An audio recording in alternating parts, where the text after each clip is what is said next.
go. Stream might lag for just a moment. We're going to do...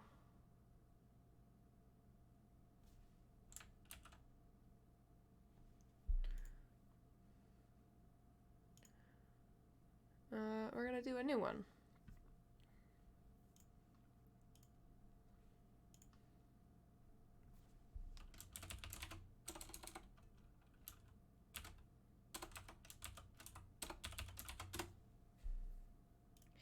So, I have a list of things I need to do.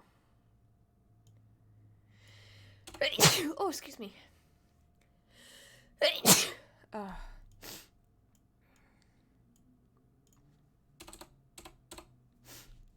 I have a couple raffle prizes I need to work on, but I do want to get that your character here out.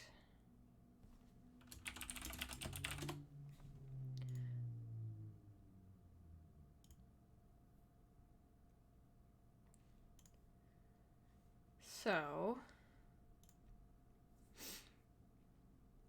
why don't we get started on some ideas for your character here?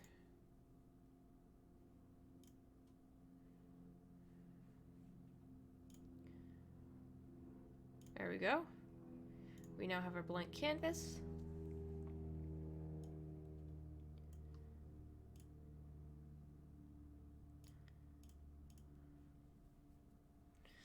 Let's think of some stuff, shall we?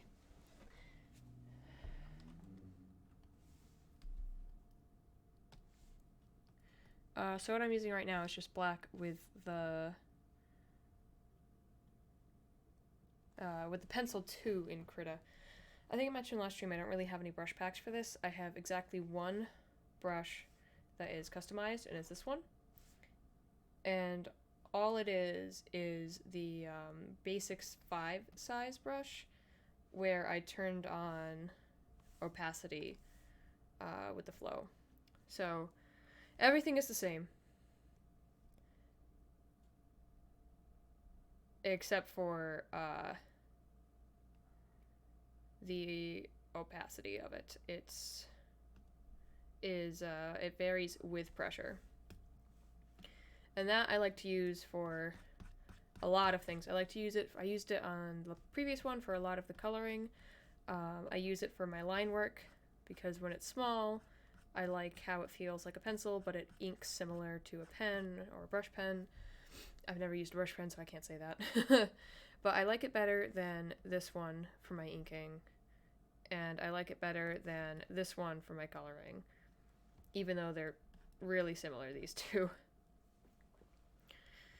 And there's plenty of pen brushes.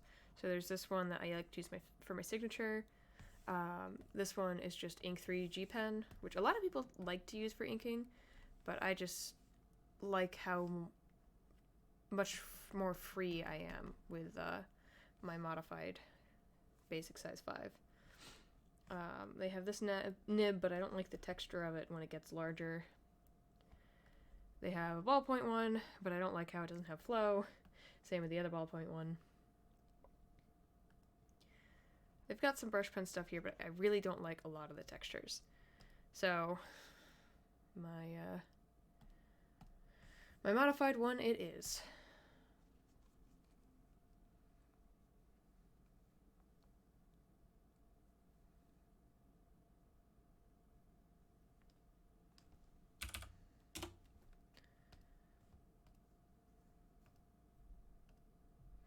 Alright. I do like this pencil for sketching. So let's think. Let's do some thumbnail sketches. I kind of want to practice more forest backgrounds.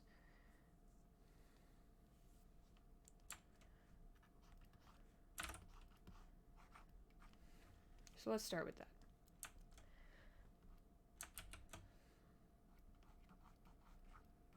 Let's put a tree here.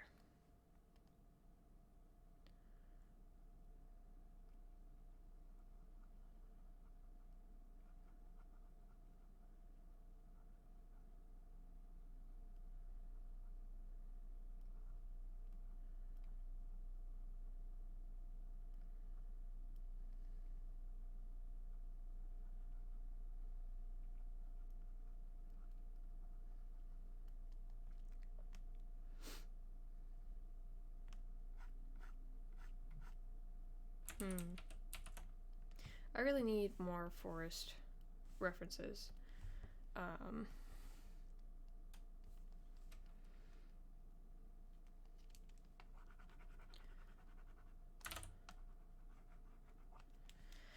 So, if we were to do a forest, there would be bushes and whatnot, right? And there'd be some trees in the near foreground that things climb up. And there'd be ground plants everywhere.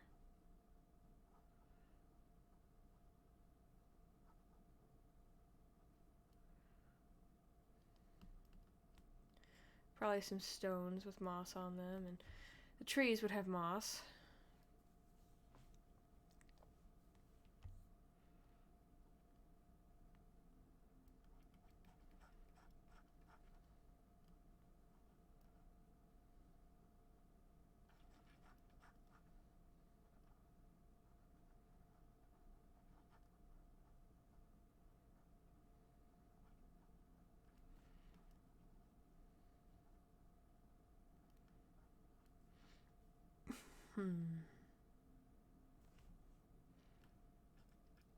If we want the light source to come in through here, then I kind of want to put some trees in front of it.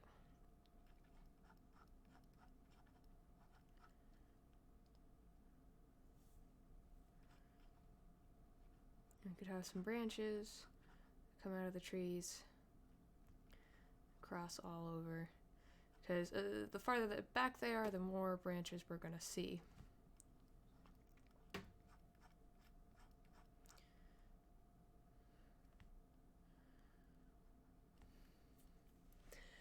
I'm going to make my woods rather vegetated with a thick underbrush. And we're going to have some dead trees falling over into the trunks of other ones.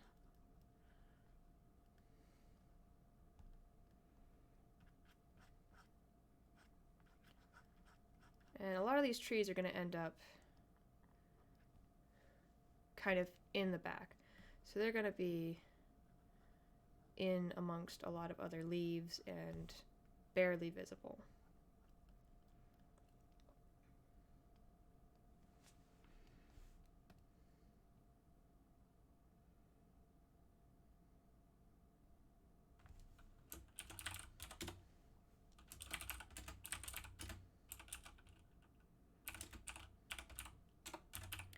Sorry, I am typing, responding to a couple things.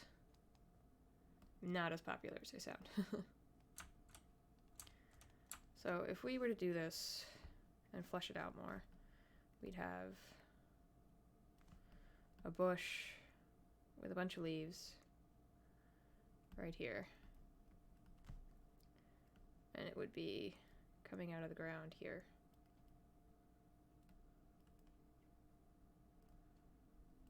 And our tree would have a pretty decent sized root system coming out of the bush, actually.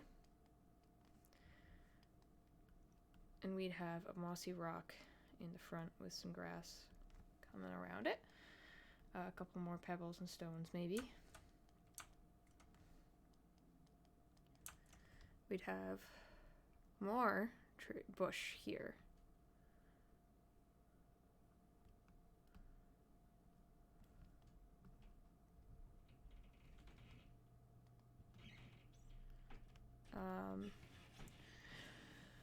I guess we should have a bit of a worn path.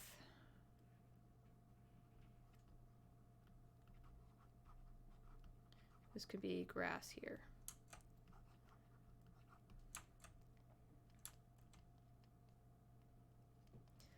And then coming out of the ground would be ferns.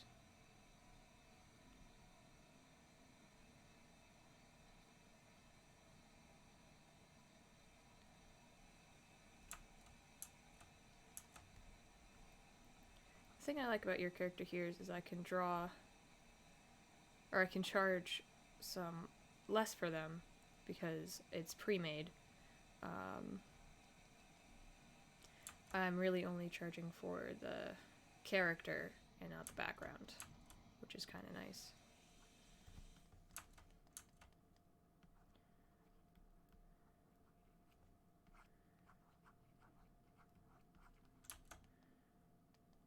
Probably have to look up some ground brush.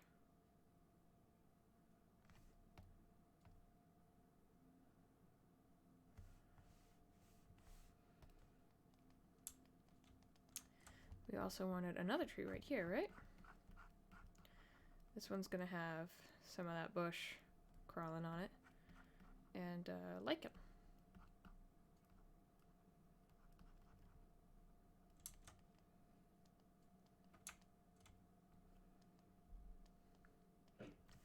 Our character is gonna be a little further down than what I had first anticipated.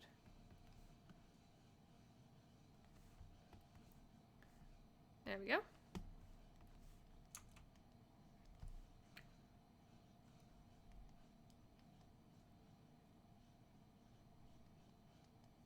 So with that means that there's going to be more bush in the background.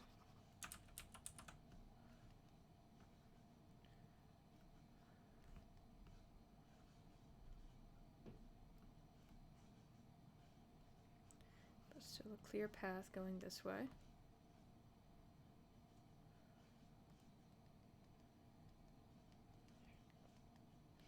I'm going to have more here with a dead tree coming out of it.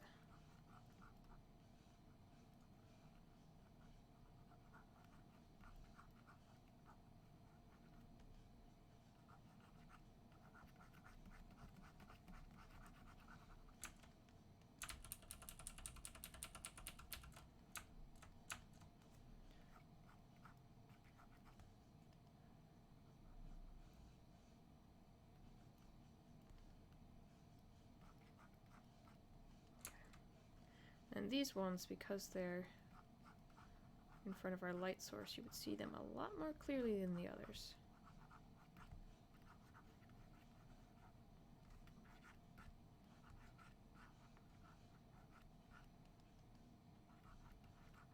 And then we go back to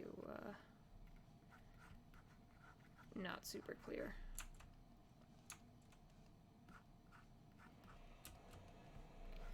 And actually, we'll just shade in a little bit out there to try and make it look like it's faded in the background a little bit.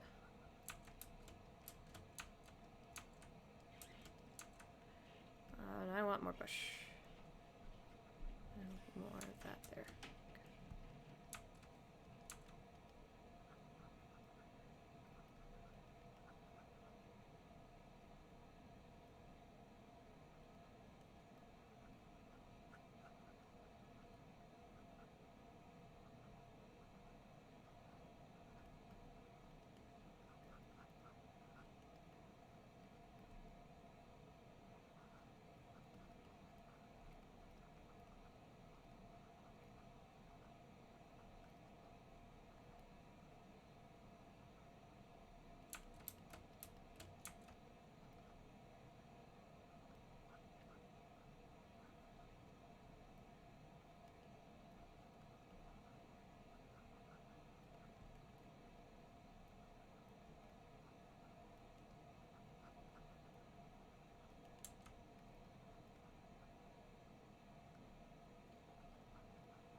Okay, I like that.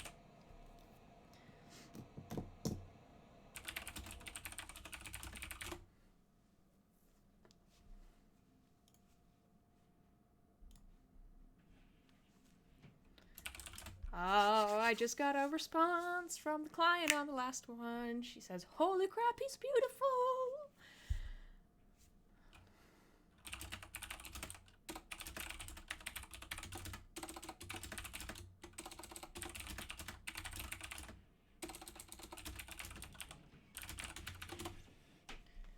I'll be able to get her some high-res file, or not high-res, regular files later.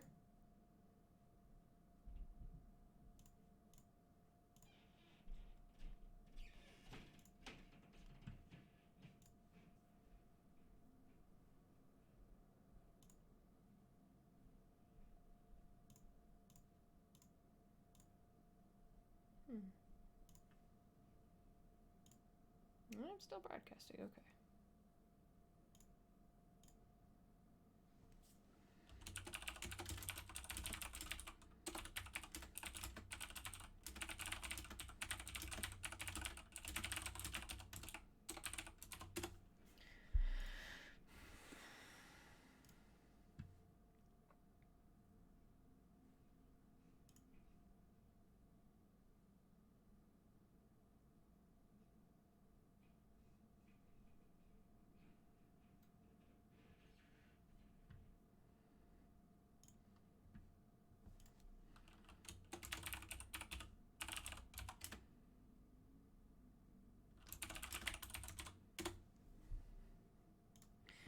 Alright.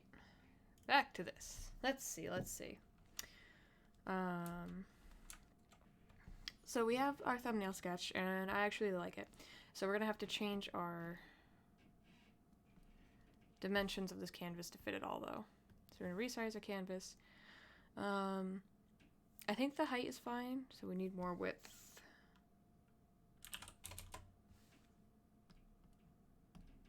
Alright. That should be good.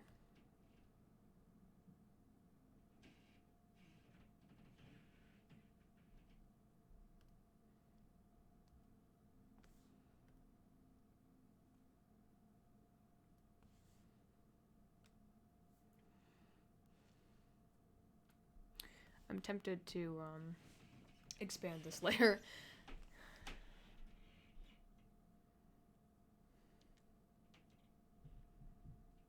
I might, but I know it won't scale up properly.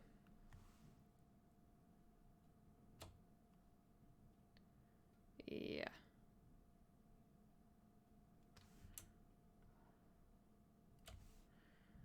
Actually, that's not too bad.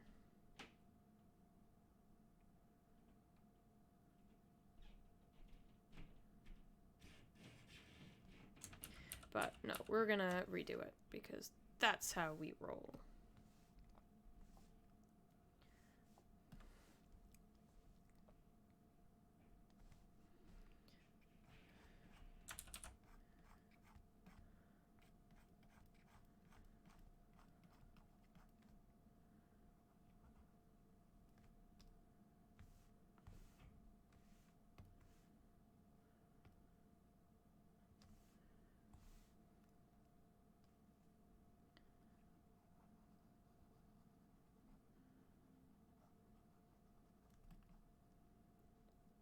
I tried to study landscapes, or start a study on a forest landscape, but it's just really quite difficult for me to do these, because I just don't have a lot of practice with them. But I mean, that's why you do this, right? You practice.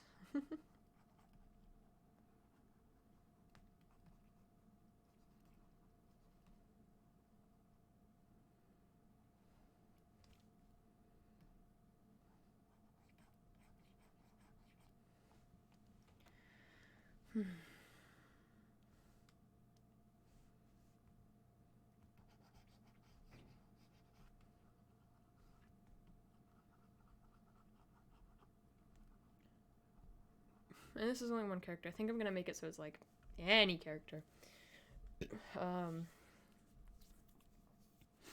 So I'll probably post. How should I post that? I guess I only need two. I need an animal form, basic animal form, and I need a basic anthropomorphic form, so I can do humans and I can do any type of animal so long as it fits the dimensions of this one. It's just some of them are, super different. Like a cat and a dog character, they can be mostly the same in base, but either of those to a lizard, very different, or to a deer or a horse can be pretty different too. Put it on a mythical animal and everything's out the window,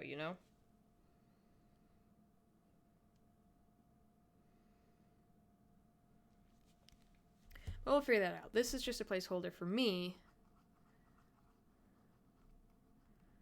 so that I know where everything is in the grand scheme of things.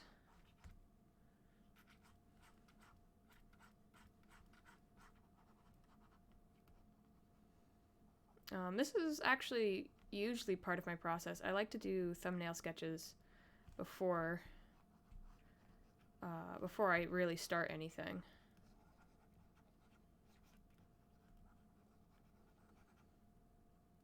I just don't show it very often in my videos. I often forget to start recording until that part is done. But it is a typical part of my process, which is a nice thing for me to know because I'm trying to figure out what my typical art process looks like. And I'm starting to get it.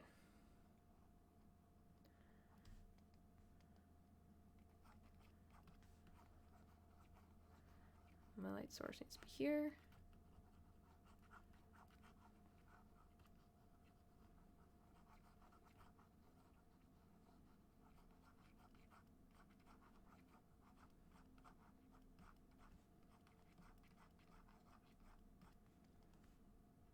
Okay, I think we can turn that off now.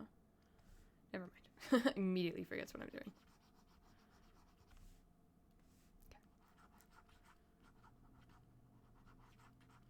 How's everyone doing, huh? I hope I can be heard by anyone who's here.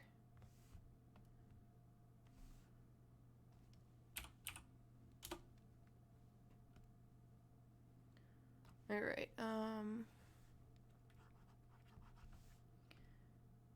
Remind myself where I was, what I was doing.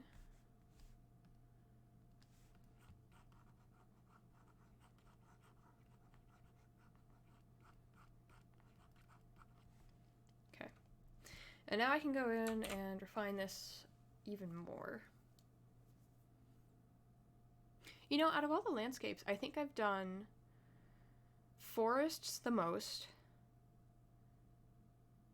and then mountains and cloudscapes. Though I suppose since cloudscapes aren't land, out of all the scapes I've done, I think I've done forest the most, followed by urban. I did a series of urban.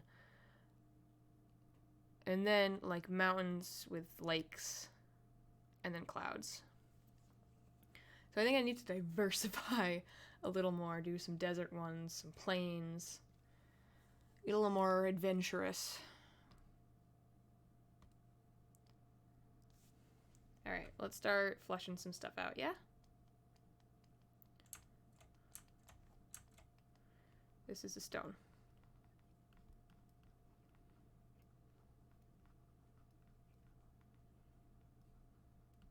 And this is just a sketch. I don't have to be super detailed. And I'm probably going to take care to make sure I don't go super detailed.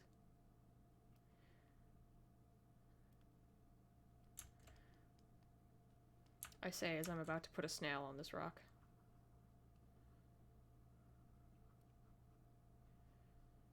Okay, anyway. I want to keep myself from going uber detailed in things, because I want to put things down as a sketch just to remind myself where I want to put everything. And then when I start refining the background is when the detail's going to happen.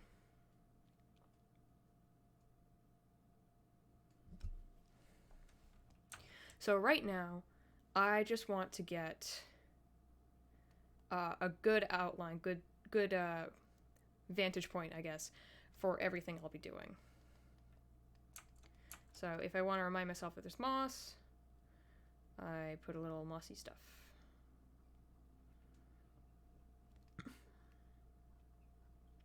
If it was lichen, I'd make it more jagged. Ooh, water break.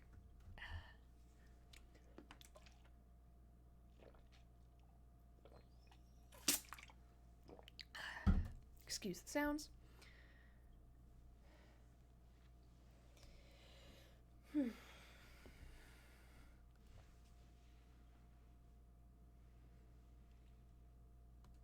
That's nice. I've been streaming for an hour now, And I've already gotten a lot of work done. If I can keep this up, I think I can really, really do well on keeping my own schedule that I have set up for my art stuff.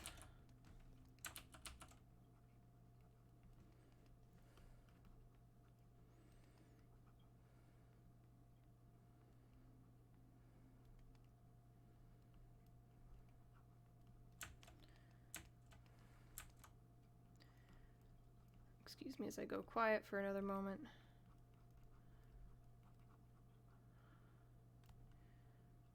The trunk system of this bush is going to be visible, and I want to make sure I get that right. Okay.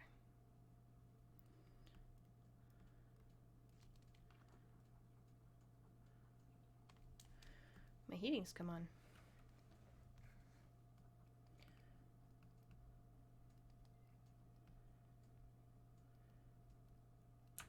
I don't really know how to make a good outline of a bush.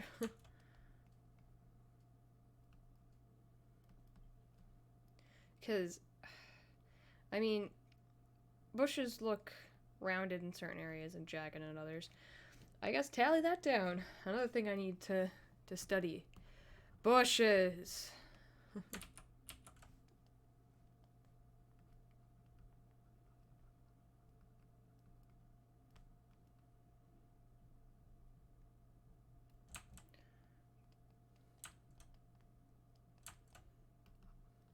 This is a heavy bush.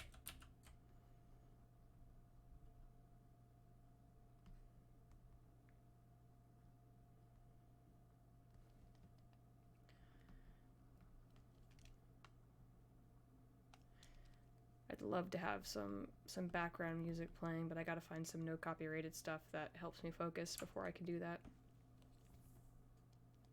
I really want to show you guys what kind of music I listen to while I work. Right now, I mean, actually, I don't think we're on the playlist anymore. Yeah, we're not on the playlist anymore. What I had been listening to was an instrumental rock focus playlist on YouTube Music, but now we're just on autoplay, so it's things that are similar to that. I think I mentioned last stream, but I'll mention it again, and I'll continue mentioning it, because I've gotten this question from a couple people, IRL. They asked me, like, what kind of things do I listen to focus? And it depends on what I'm doing. What I've been listening to recently, just because I've been in the mood for it, is a lot of this instrumental rock, because I really love rock music. But when I what I usually listen to just for enjoyment, I get caught up in the lyrics and I tend not to focus very well. So I found this because I focus well when things are just instrumental, unless it's epic music. If it's epic instrumental, I get really distracted. So modern composers is not always a good thing for me to listen to. Where was I? Oh yeah, I've been listening to that a lot. Sometimes I listen to a lot of lo-fi. I really enjoy listening to Chilled Cow stream, which, you know, mainstream lo-fi, but I enjoy it. There was another one that has they have a live stream that's a little raccoon. That one's really cute. That one's good to listen to too as well. I used to listen to those a lot for studying. I still listen to them when I read, and I'll still put on lo-fi mixes when I want a less edgy feel to my pieces. When I want a piece to feel rounded like a melon tastes, if that makes any sense at all. Softer, different from what I usually do. I also like to listen to indie and alternative when I'm drawing. Sometimes I'll put lyric music on. I like to listen to a lot of foxing right now. My friend got me into that. Imagine Dragons, Adelita's Way. What else do I typically put on? Young the Giant. 2 Feet, Half Alive. Sometimes I'll put on some Breaking Benjamin. 10 Years. I haven't listened to 10 Years in a while, though. It all depends. And then there's times where I just go out and I just decide I'm going to listen to gamers or YouTube videos or things that I can just put on in the background and just vibe with them. I do that a lot when I do my traditional stuff. I tend to put YouTube on so that I can look up from my traditional work and just watch some YouTube. It's not always the best thing to do, but I enjoy it. It really only helps, though, when I'm doing traditional work. Otherwise, it's too much of a distraction while I'm drawing. I'll keep switching back and forth between my drawing and the web page that is open.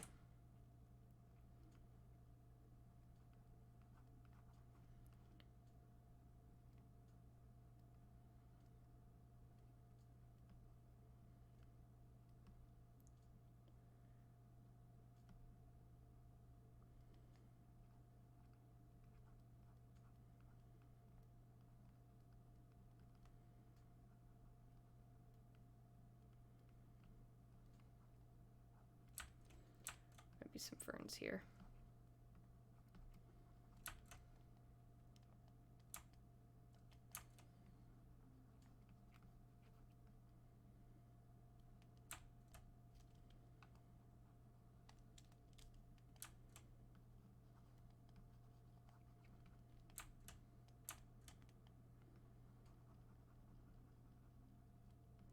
It is dark under bush.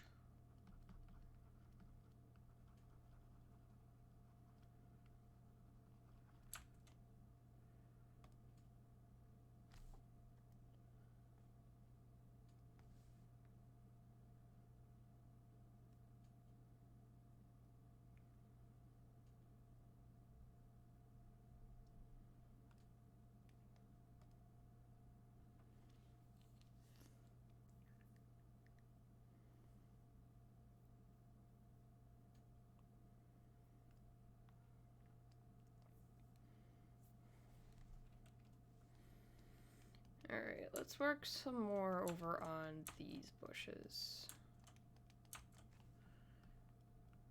Because these bushes just look like blobs right now. And I want them to look like bushes.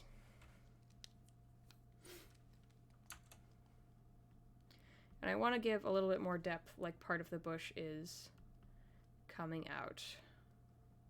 I'll also eventually need to think about lighting for coloring. I might even do a value study first over it.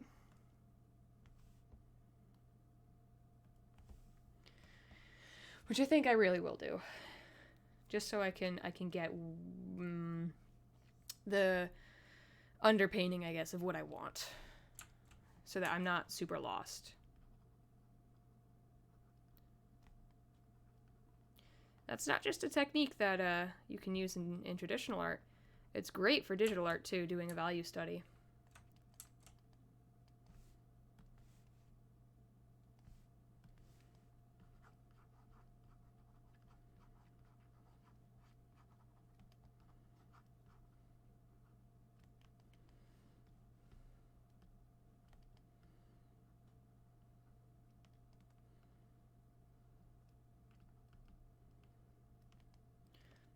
Oh, excuse me.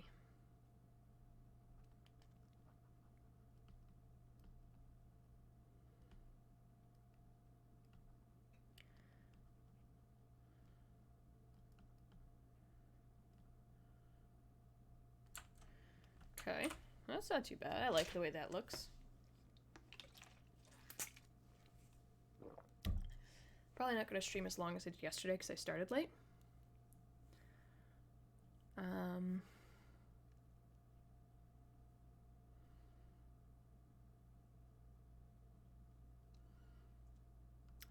Probably no later than 7 or 8. I tend to get really tired around those times. I don't want to burn myself out just because I want to get stuff done.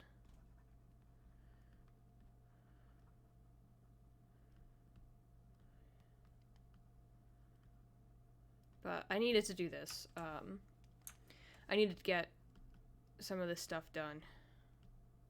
I couldn't let it sit for a day.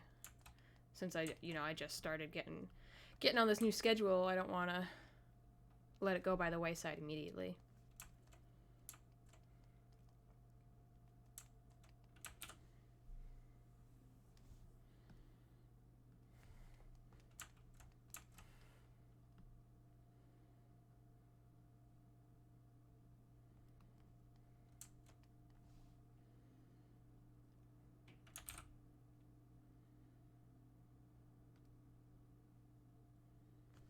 Alright, I'm gonna take a little bit of a break. I'll keep talking, but I'm just gonna look stuff up.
Let's see.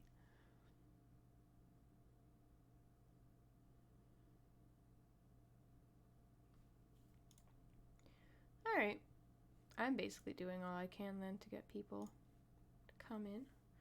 Just gotta trust my own process. Sorry, was looking up some Twitch stuff. I get those bursts of like, you should look all of this stuff up right now. And I'm like, oh, well, here we go. Because I know I probably won't get the need or want to do it again until I start streaming again.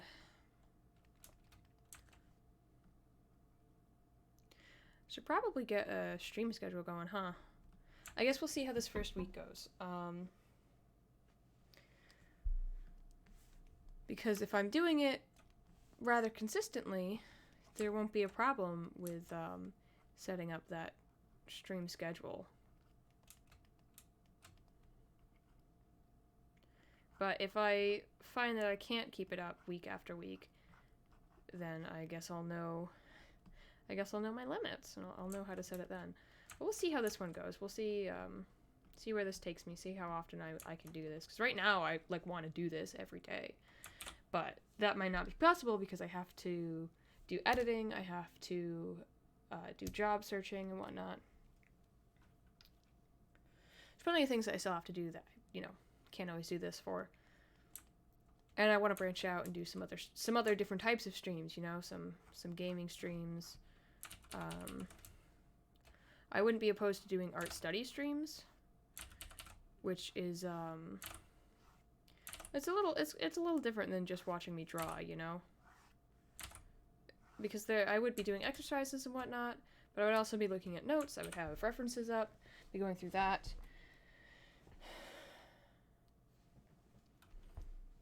And I'm not in school anymore, so I'd have to set it up in a different type of studying than I'm used to. But I wouldn't mind doing that. I wouldn't mind streaming some stuff. I don't really want to stream any job searching stuff. Too much information in that.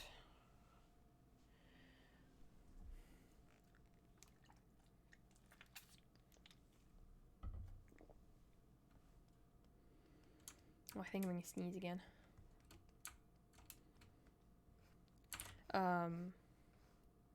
But a couple of my friends have a Minecraft server. I think I mentioned yesterday. And they want me to come play with them at some point. So maybe we'll have some Minecraft streams. I'm really bad at Minecraft, but I do enjoy playing it.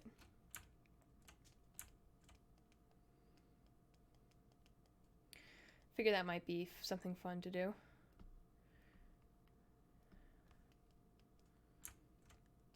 And I always enjoy playing with friends more than anything else. I could play any of these games alone, but I typically don't, just because I like playing with people more.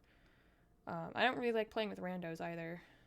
You know, I hopped on an Among Us game server, and in the first lobby I was in, so this was a Discord server where you could actually talk to people, because it's more fun that way. It's not as fun just doing public lobbies where you can't speak with people, except through chat. And found someone, immediately got simped on. Not great.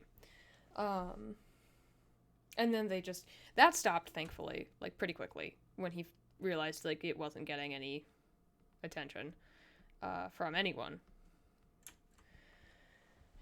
And it was being more annoying than anything to the rest of the guys in there.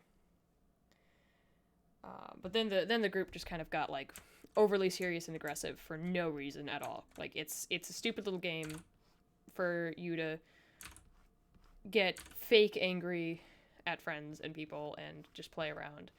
But instead they got like heated over having to like carry imposter friends or someone making a simple mistake. So I left that one. A lot of other lobbies I was in were fine, though. But after a while, they all kind of got a little, like, not great. Like, they'd all find their issues. It's not as good. But when I play with friends are good.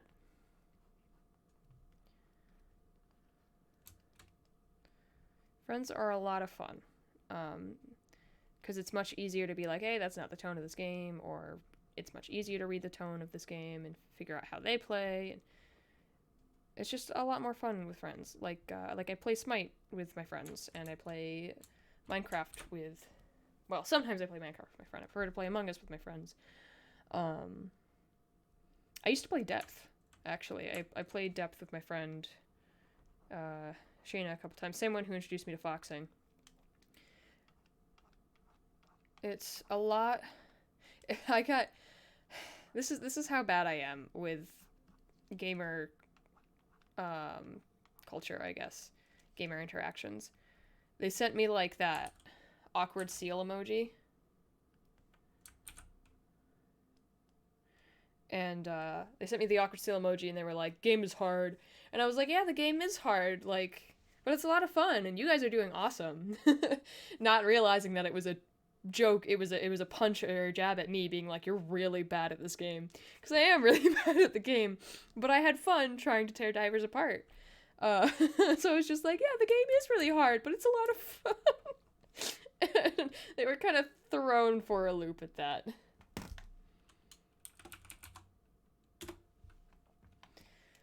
When I play Smite, I actually just ignore the chat completely, except to put GGs in at the end. And it's so much easier to ignore the chat when I'm chatting with friends. Because the chat in Smite can be, like, really toxic. I was playing with 3 of my friends and 2 randos. Or was it 4 of my friends? I think it was 4 of my friends and 2 in a rando.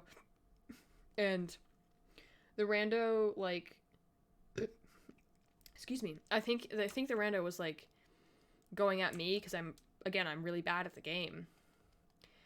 And he was, like, saying stuff about how I should help more, and I'm just not doing good, and, like, and that us, not him, were just not helping the team, and we were feeding and all that other shit, when in reality, he was feeding. He went AFK for 2 minutes and then left the game, and he came in, did 1 kill, had, like, 3 deaths, and left the game. I had a better KDA than him. And I'm awful at that game, playing a squishy kook. So, what you gonna do? But my friends took care of the chat for me while I was just like, what's going on, guys? And then I got the lowdown from them later. I was like, oh, I'm glad I didn't look at the chat. Because I would have not had fun with that. That wouldn't have been a good time for me.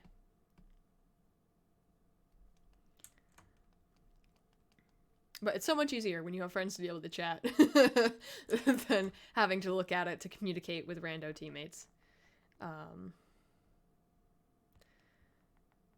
So apparently there's strategy to Smite, and like not just like metagame that people come up with. Like there's metagame that was programmed into it. And I just don't know any of it. I'm like, yeah, this is recommended, so I'll do that. Like I understand depths strategy more than I understand Smites, and Smites is like more important than depths.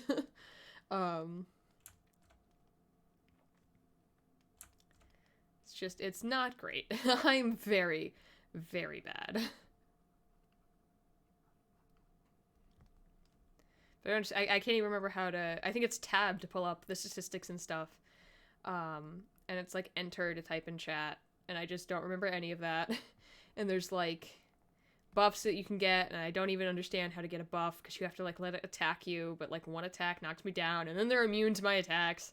I don't know, man. I just attack them when my group attacks them, and then I go fight. And I stay out of it.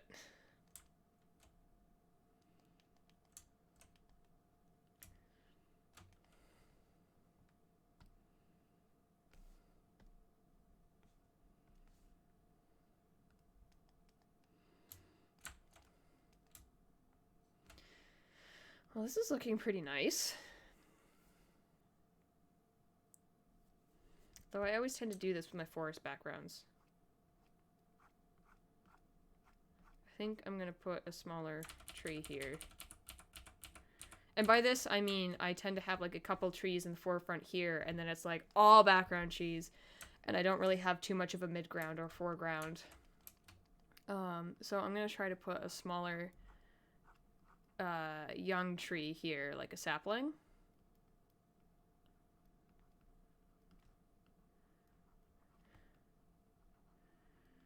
Just to get a little bit more variety.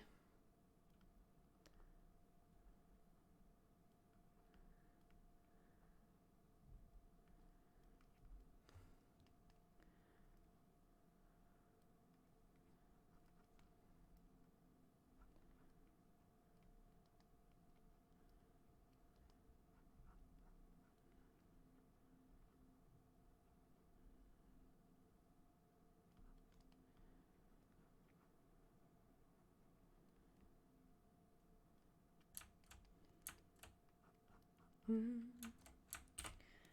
am I listening to now?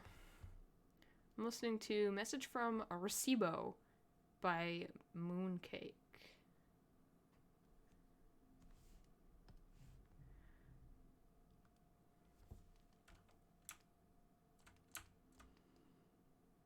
I don't know if I like that there. I'm gonna leave it. If anything, it'll look like a crown of leaves for a forest god, and that would be pretty cool.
Like the way this is looking.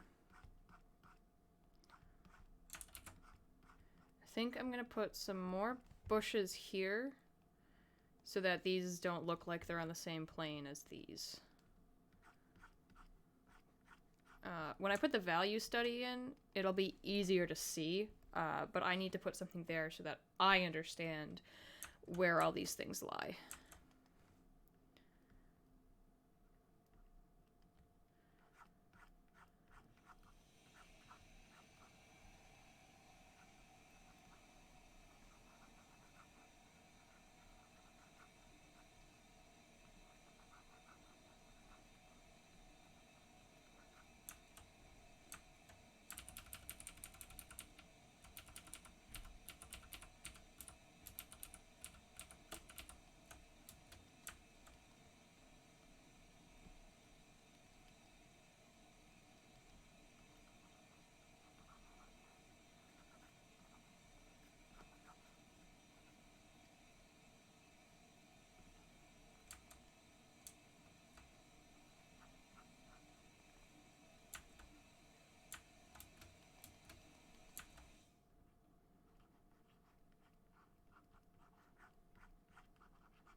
There we go. That looks a little bit easier for me to understand.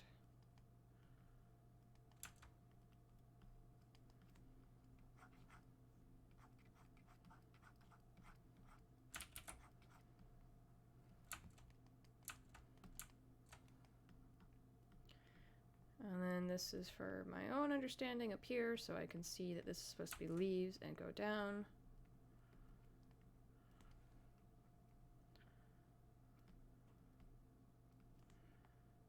For most of this area.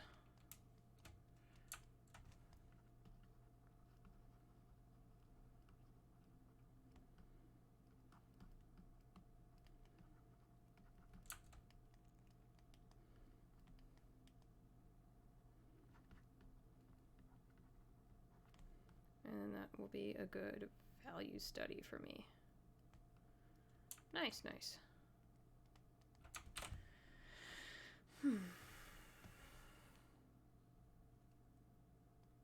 Alright, and now on a different layer, we're going to do bare bones sketch of creature.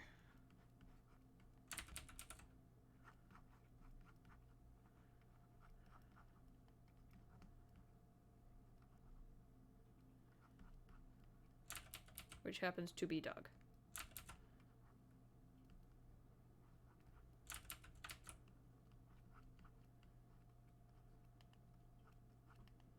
But it does not have to be dog.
I've been working on forms more, which I think I mentioned last time as well.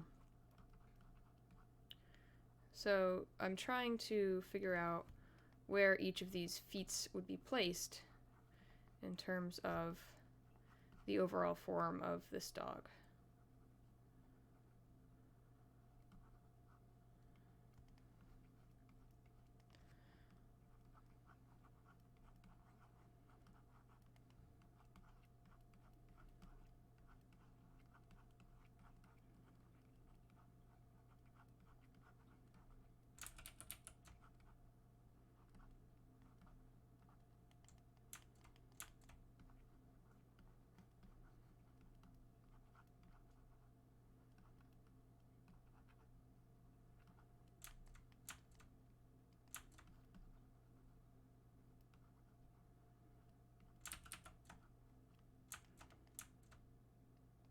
was not a good dog sketch. We will redo.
Concentration is real.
No chatterboxes tonight.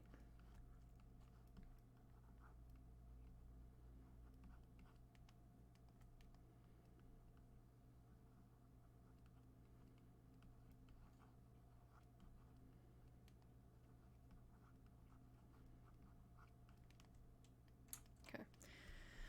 I suppose that's a little better.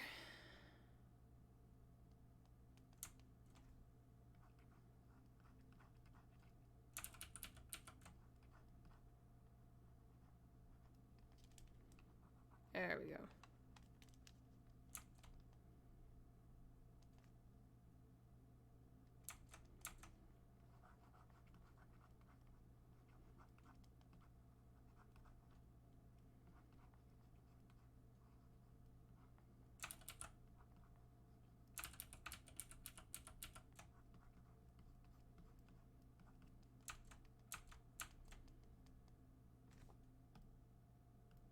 Nice.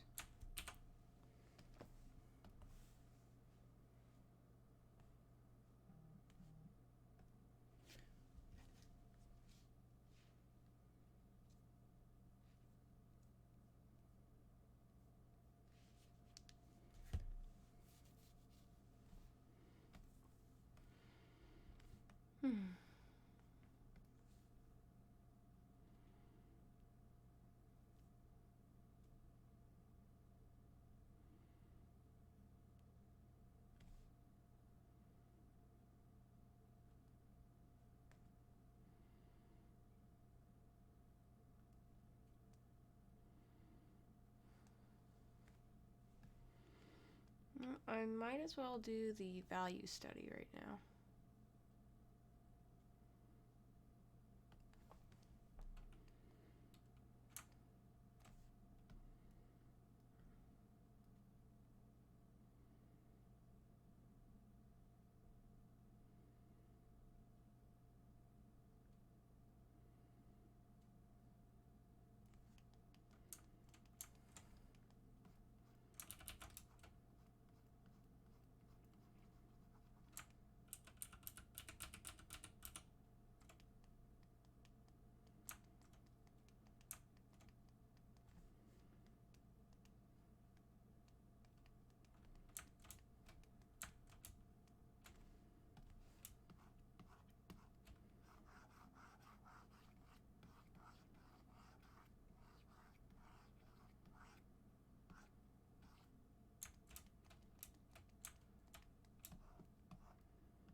I almost want to do this in like sepia tones, but I'm not going to. I'm going to leave it in black and white for now.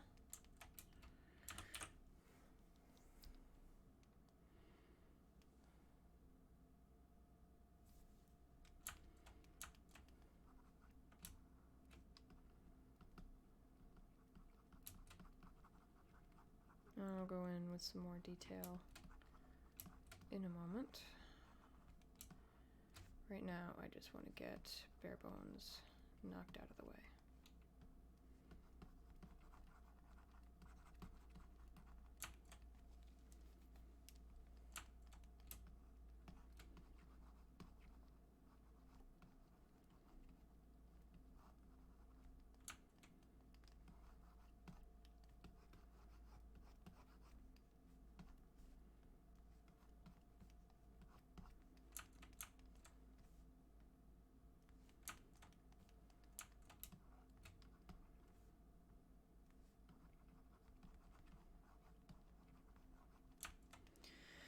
Now, with that coming in from the center, a lot of things are going to have lighter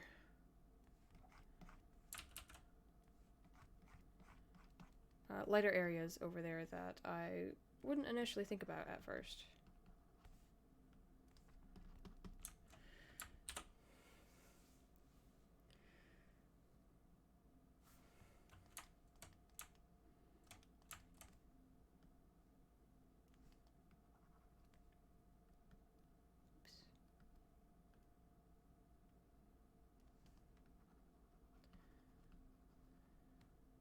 And a lot of this stuff at the back is going to be much lighter than the front, just by virtue of how, not really perspective, but how light works at a distance. The farther something is away, the less defined and brighter it is.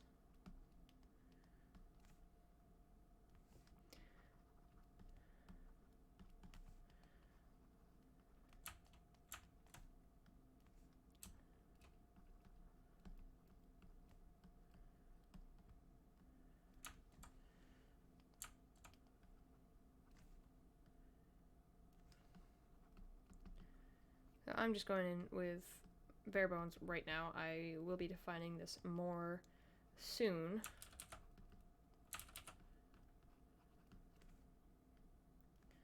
I just want to get down the basics. I'm saying this more as a reminder to myself not to go overboard than as instruction for anyone watching. Because I know me. I will immediately go overboard with details if I am not careful.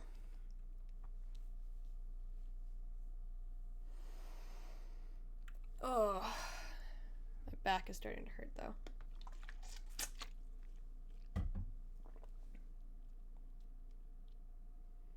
I might take a stretch break. I've been streaming for almost 2 hours, so at the 2-hour mark, I will take a stretch break. Oh, excuse me.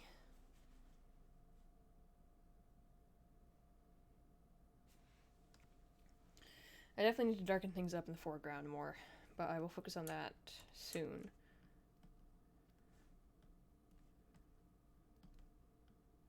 I'm gonna work on making things lighter. So my lightest is going to be over here, obviously, because that is my light source. And I'm going to stretch it over a ways a bit, but then it's going to get darker. Only a little darker though. In fact, I might even bump up the color, or the lightness.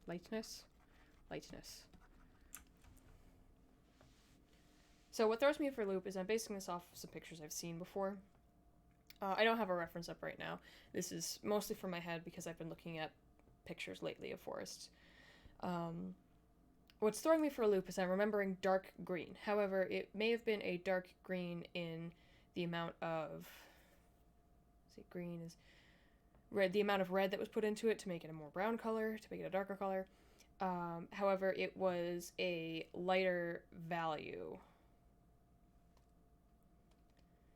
So it matched this. It was just like this bluey green, it was like darker. It tricks your eye, is basically what I'm saying. But it was much lighter than I had initially thought it was.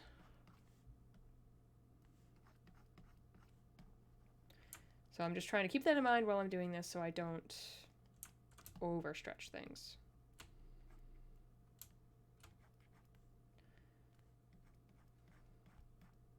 So certain things are going to be darker just because I want them to be darker.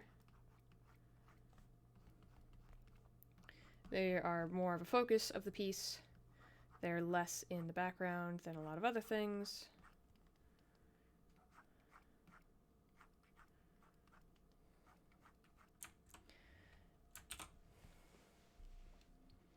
See, this looks pretty cool. I'm going to go in and darken up this foreground now. It's very dark in the shadow of this tree.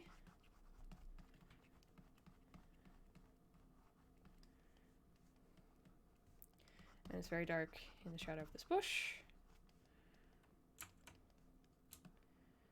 Which means that this tree here is going to be darker in general.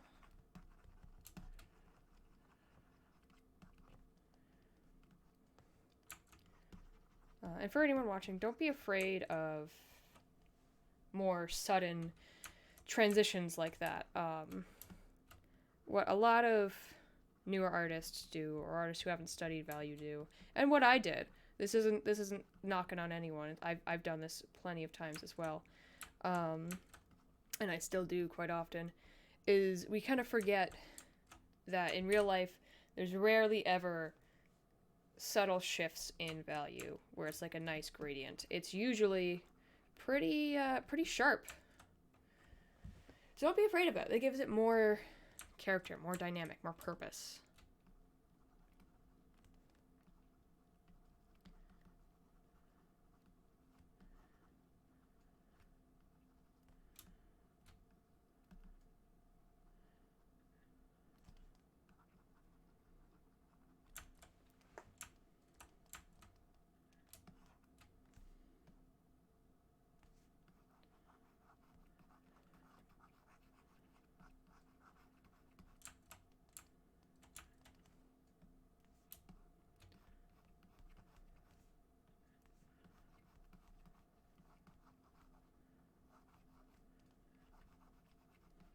And then, of course, where the character standing is going to have more shadow.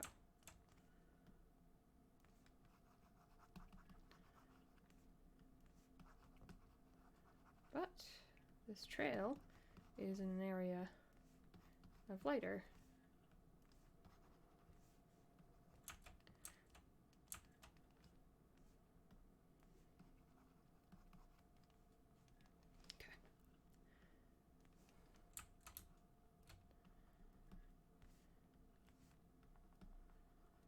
And this is just an airbrush that I'm using. When I go in for more contrast, more details in this underpainting, I will switch to a firmer brush.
I'm not quite sure yet what I want to charge for this. There's a lot of work going into it, a lot more than usual. I think I'm going to charge more than I did on the last one, which was $7. Definitely going to charge more than what I charged on the last one.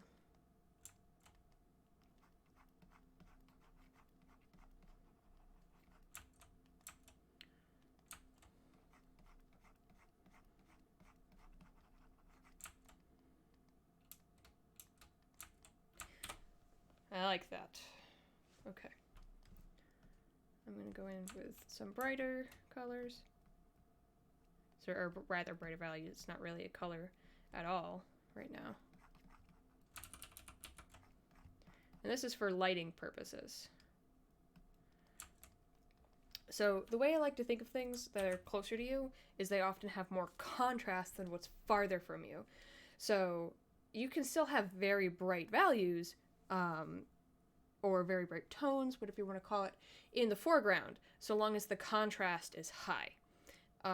Because you'll see more definition of things that are closer to you, and by virtue of that you will see more darker values that are closer to you. Sometimes in the very back you will have, in the very background you'll have a silhouette, but if it's too far from you, that silhouette will be very blurry and it won't be as dark as you might think. The foreground is really where your darkest darks will go, but it's not necessarily where your lightest lights will go. You will have some pretty bright lights over here though. It all depends on what you're doing for your light source, how you're treating it, all that good stuff. You just want to make sure you have high contrast. You need to think about where the light's coming from, how it's going to hit stuff, if it will hit things the way you think they will, where it will hit them, how much it will hit them. So there's a lot of cover in a forest, which is why typically you're not going to have a lot of bright in the front. In fact, I'm actually going to darken up this bush a bit.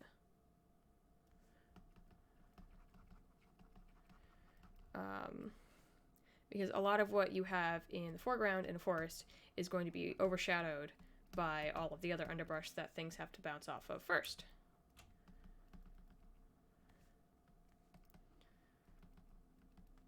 I want some of this bush to pop forward more than other parts. So I'm going to add some brighter colors here to make it look like it's, you know, a larger area that's facing the light source.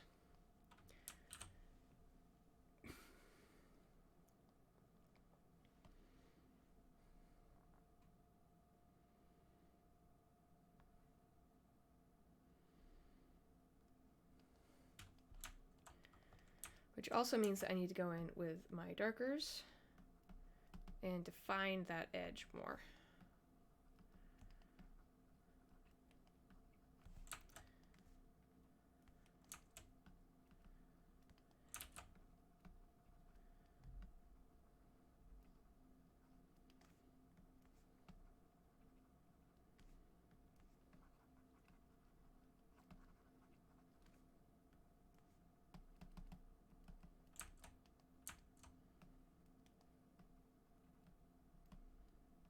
There we go.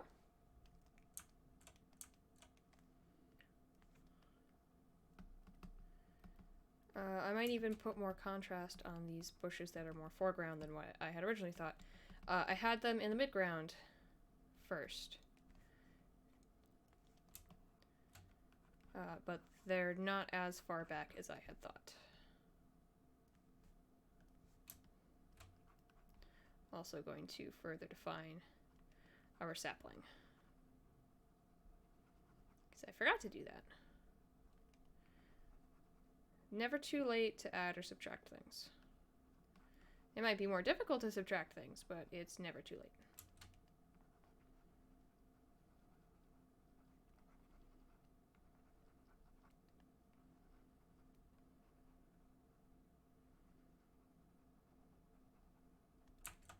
There we go. I like that placement better now. I see it with some value.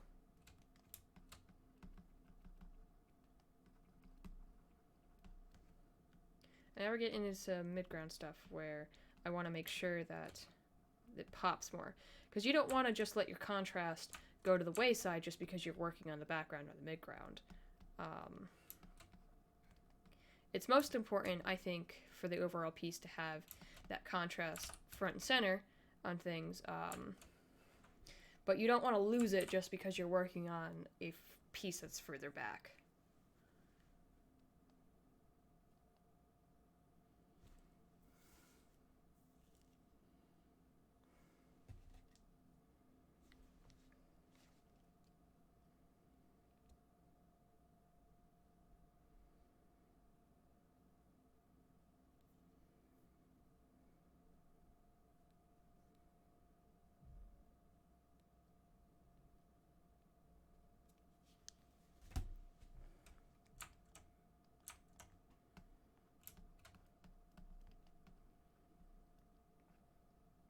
So there would be a shadow here that I need to think about.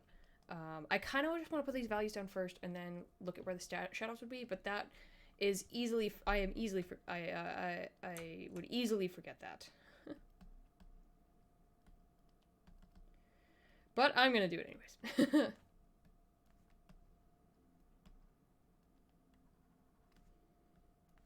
This is more background than midground. Or foreground, rather.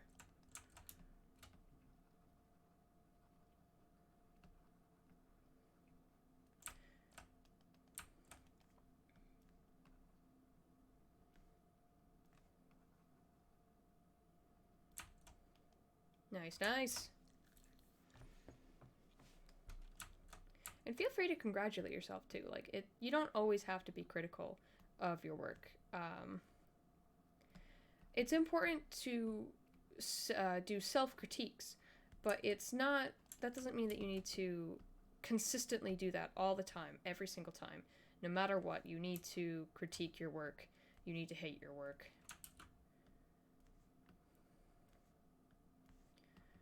It's just as important to give yourself compliments as you're going along. I find it helps so much better if I could be like, okay, I need to work on this area, but I love what I've done over here. Or if I look at the whole piece, I'm like, in general, I love how this is coming along. Because if I don't do that, it's, if I don't do that, I get really unhappy and disgruntled with my piece, and I just don't want to work on it. And it's much easier for me to work on a piece if I'm genuinely happy doing what I'm doing. It's so much harder to work on a piece if I am upset with how it's going. If I'm upset with it, I don't want to work on it. I want to walk away from it and come back later. But if it's the only thing I have to work on, or it's affected me so much I just don't want to do any other work or come up with any other ideas, it's really stagnating to my artistic process. So it's very important to find at least one thing about your work, the piece that you're working on right now, that you really enjoy. Because you can keep looking back at that, and it can be your mental break. And sometimes, sometimes you do just have to step away. Maybe you've been there too long, you can't find anything happy about it. Sometimes that signals that you need a break from a creative process. It's very exhausting creating things.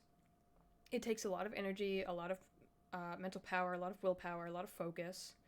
Don't feel afraid to step back from your work. If you find yourself doing it all the time, that's probably an indication that you need to reframe how you're doing your art, how you're looking at your art, how you're going about your process. But if you do it every once in a while, it's a healthy thing. Yeah, that's about what I have to say on that. I just know a lot of artists really, really dislike their work, and, it's kind of disheartening to see. I want you guys to know that I love my work, I love what I'm doing. But I also have my own problems with it. I just have found some ways for me that work for me to overcome it.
one day I'll be able to do this a little faster than how I'm doing it now. But I'm not quite used to value studies yet. I'm trying to incorporate them more into pieces like this where I just don't quite know how they all work together. I'm just thinking, you know, it's gonna be a pain, won't it,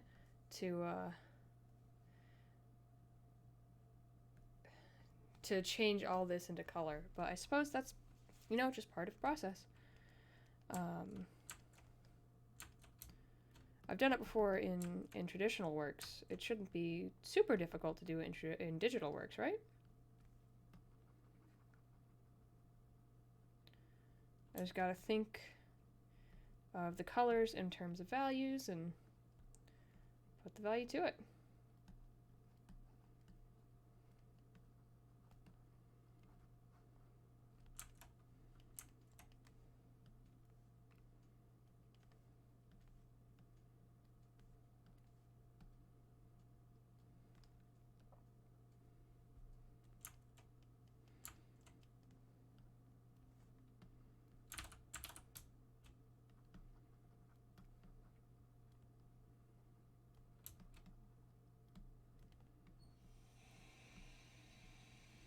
I think you might be able to hear my neighbor's shower turning on.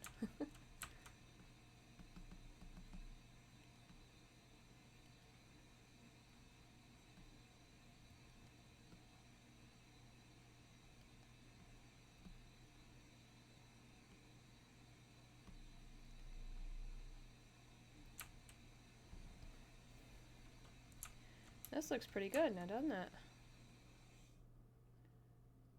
Taking this extra time to get this value study in definitely helps me understand better how it'll all fit together when I put the colors on. And I can always put the colors on over in like a color layer or a multiply layer or an overlay layer. Maybe not overlay. Something that just puts the color over it. Kind of mixes it a little maybe. So I can see the values underneath and translate it properly.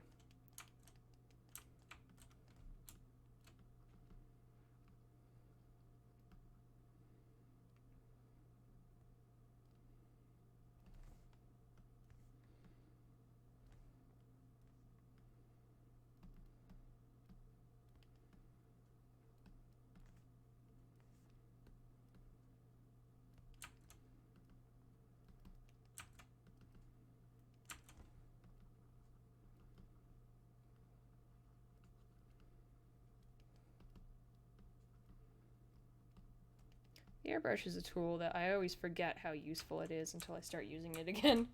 And then I'll forget again in a different project because it's just not a usual tool for me. And then I'll discover it again all over. I'll be like, I need to use this more often. And then I'll forget about it and then I'll find it again. It's a cycle.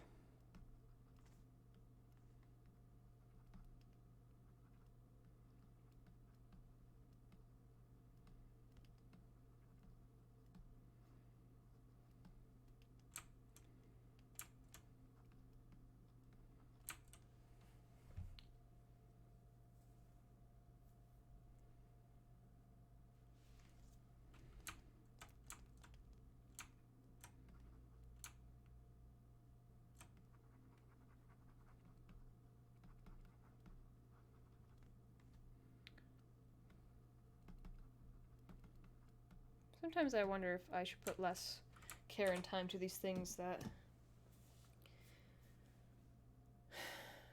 I don't know. I shouldn't. I know I should put as much care and time into it. It's just sometimes I need to think about what's going to make me the most amount of money. If it's, you know, doing stuff for money. What's going to have the most benefit for the amount of time that I put into it. But then I remember more people will want it if it looks better. So I shouldn't just make it slap together. I should make it awesome.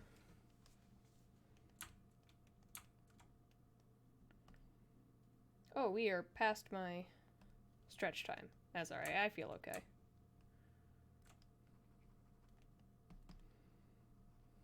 Don't do this, kids. If you have a stretch time, take it. Don't do what I'm doing.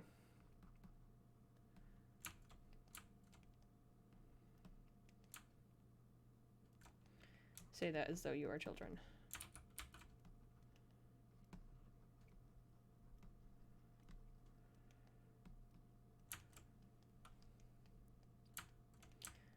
I highly doubt it would be children watching me.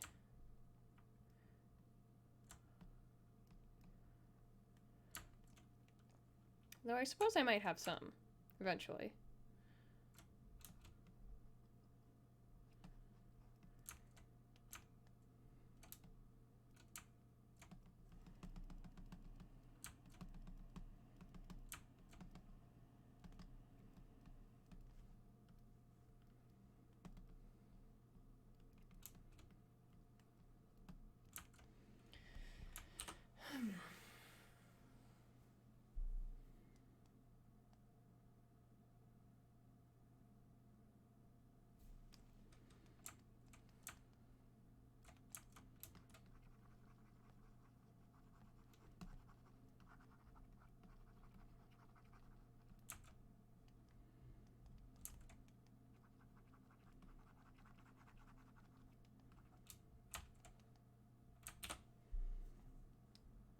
This just looks really cool.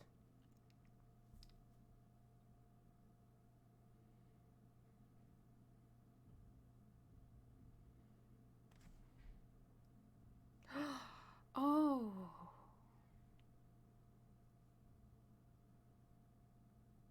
That's nice. That's the most satisfying thing, when you can get rid of the sketch and it looks like what you want it to look like.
Ooh.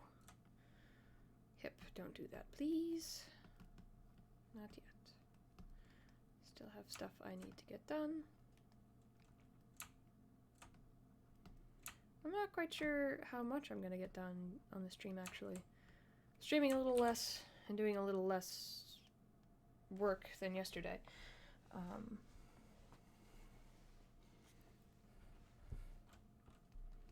Just for my own health. Because it is late.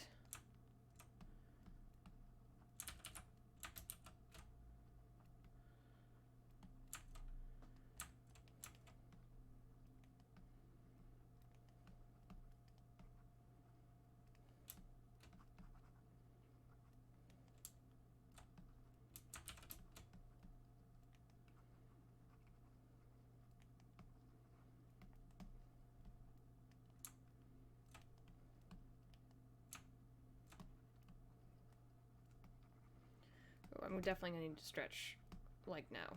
My hip is starting to act up. I'm just gonna finish a couple things in here.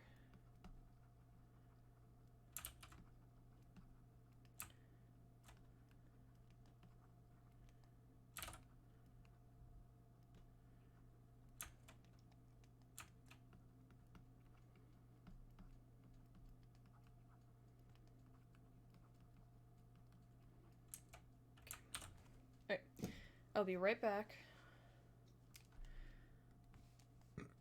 First, though.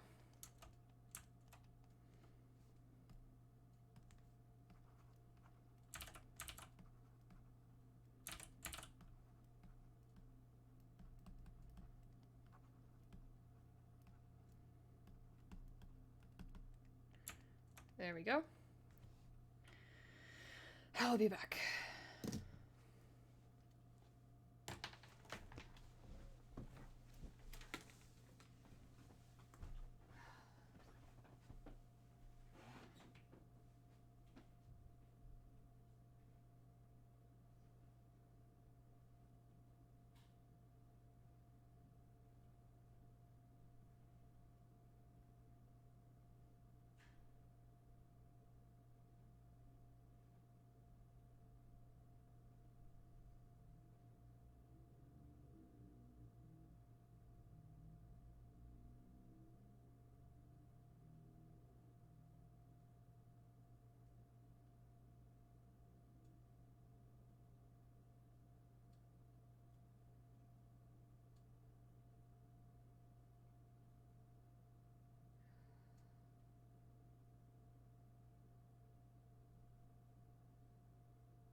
I'm back.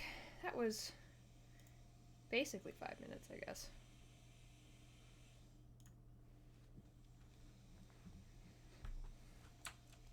Feel better though.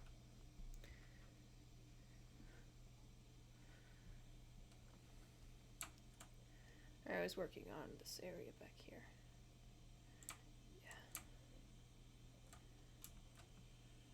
Oops.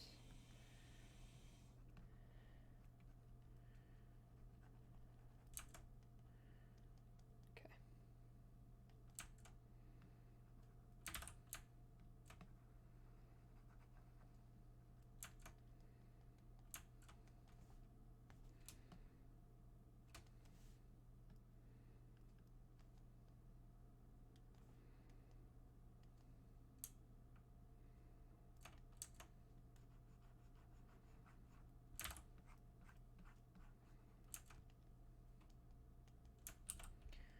Okay.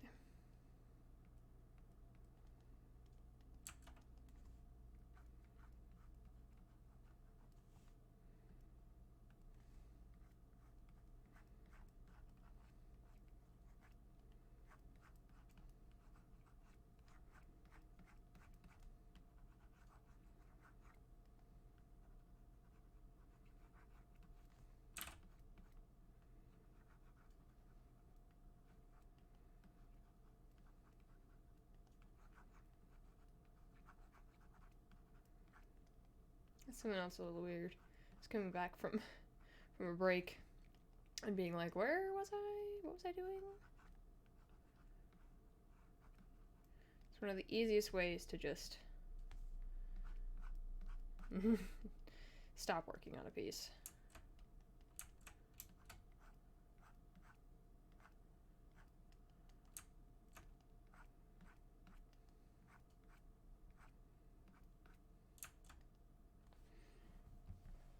Okay.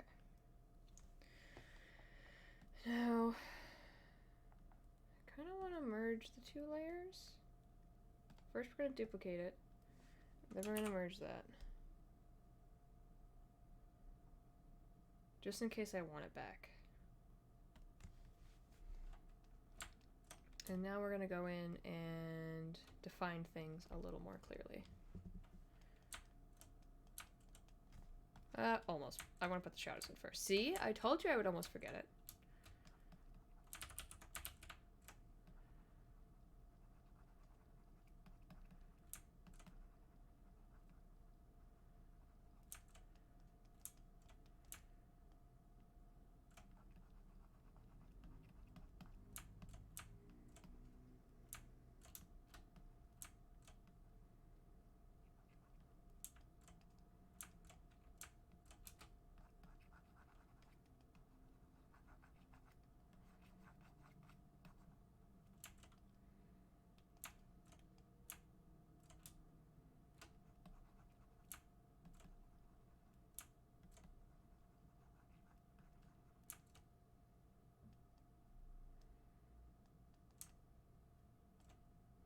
This one's pretty much fine, but I'll just go in a little bit more anyways.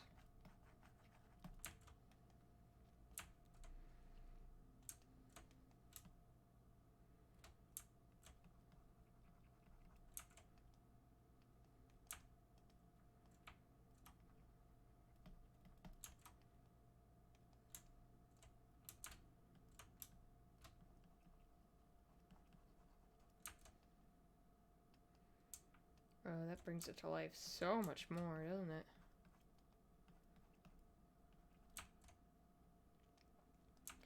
Having these trees casting shadows.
Now I'm going to go and define.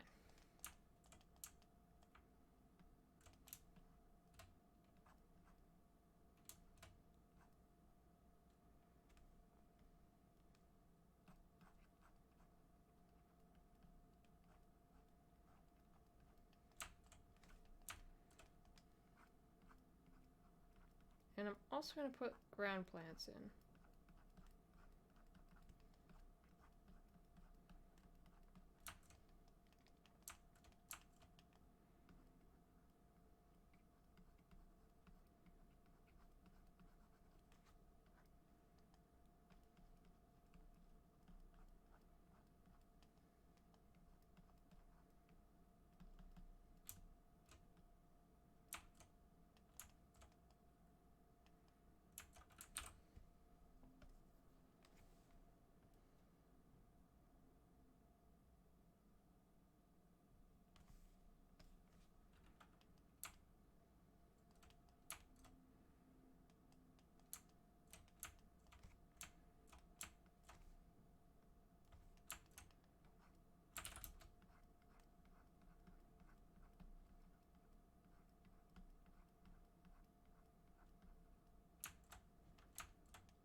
This is where it gets a little hard, is when I start doing these finer details.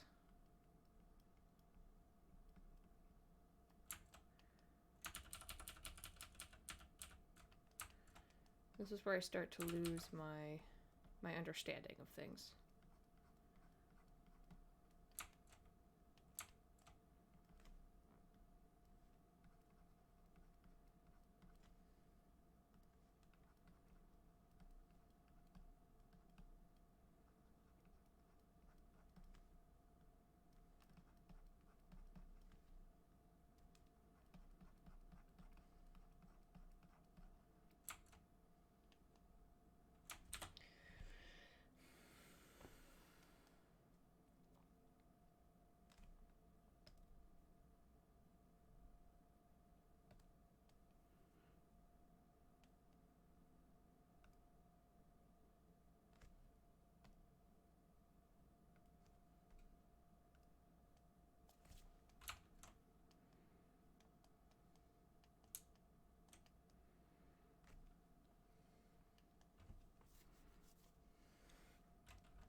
Hang on.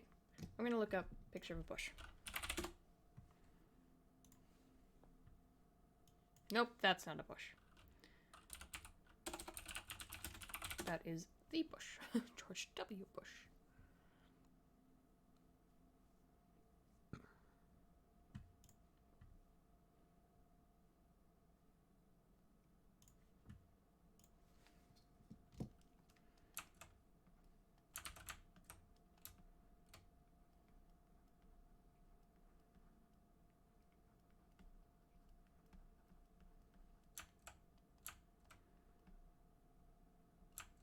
You know what? Maybe I should just put in the ground plants for now. And I'll go in, when I do the color, I'll go in and define things more.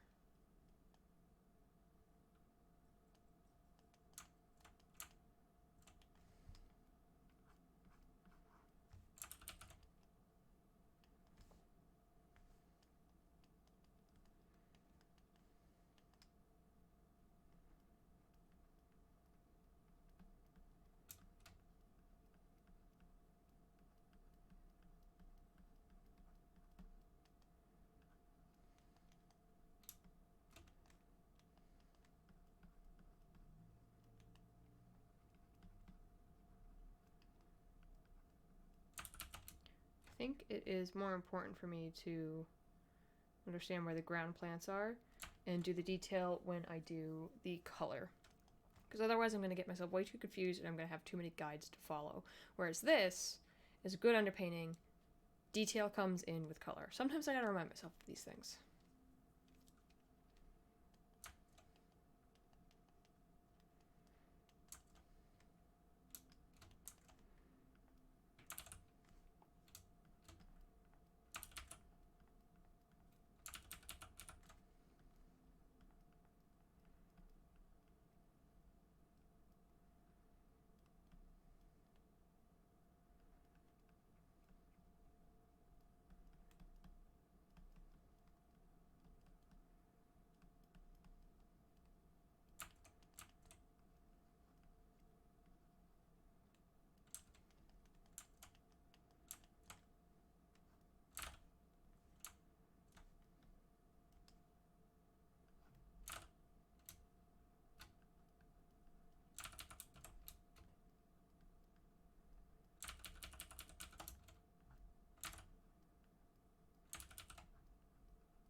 I'm going overboard.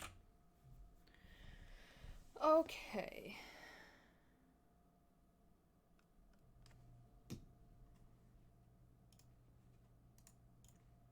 It's very, very easy for me to just get caught up in doing a grayscale painting.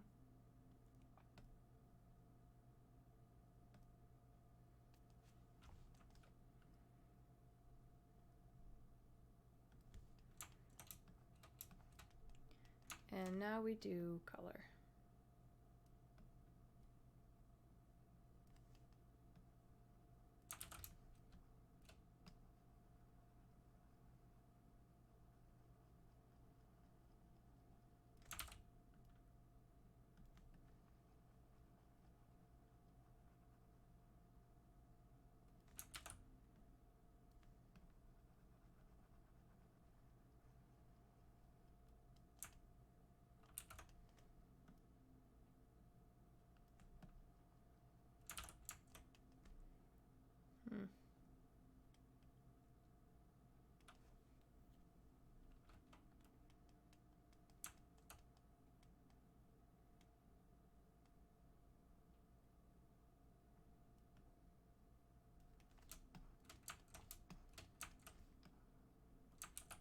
Not what I wanted.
Trick for matching value is one I'm still working on, but essentially you just squint your eyes and you try and look past the color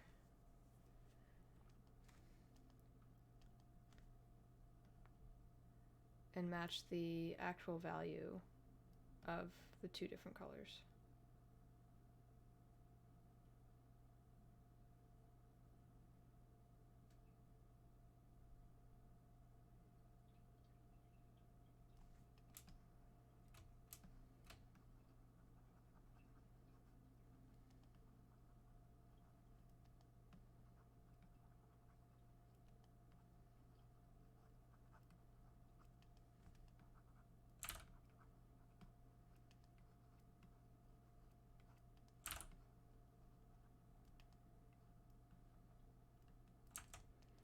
And I think once I have the initial color laid down and the initial values with it, I think it'll be a lot easier for me to paint the rest of this.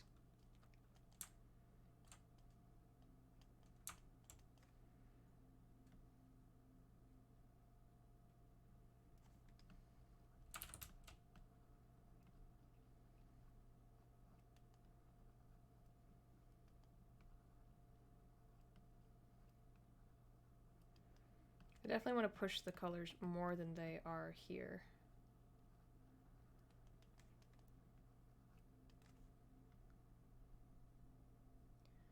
But that could be achieved after I've laid them down.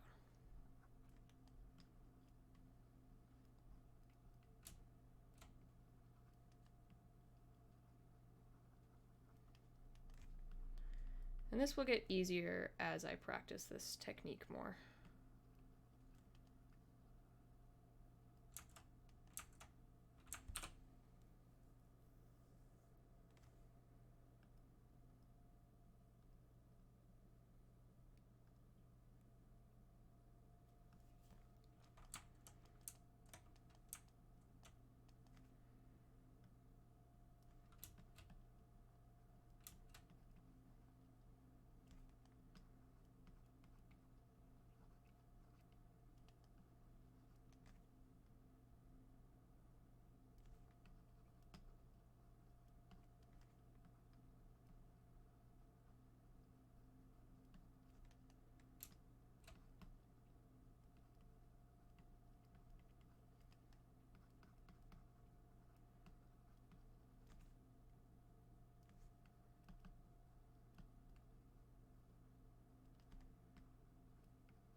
Something I also want to try with this, a lot of experimentation with this.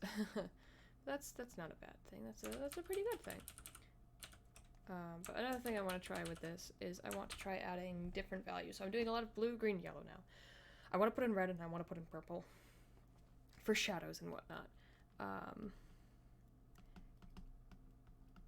Get a better feel for colors and mixing and how to use them, and not feel restrained by what I have at my disposal, you know?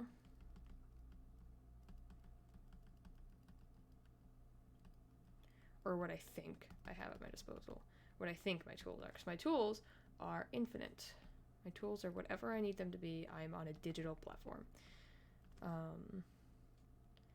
I can think whatever I want about what tools I have. If I can stretch them to do what I want, they'll be great.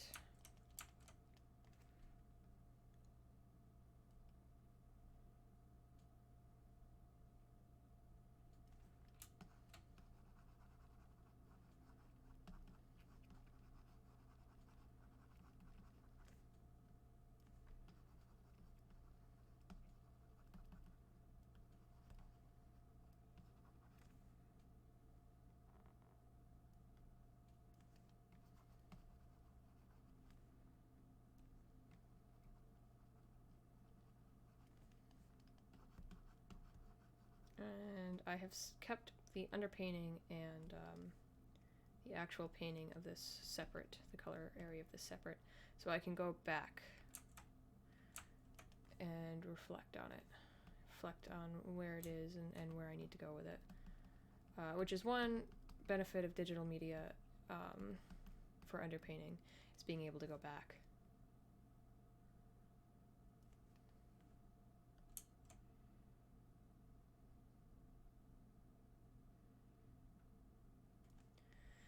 Of course, with traditional media, you typically wouldn't go back because you'd be matching the values already really well.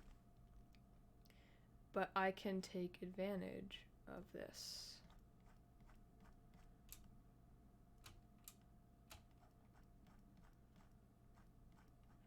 Because I don't match colors really well. So I can just use this.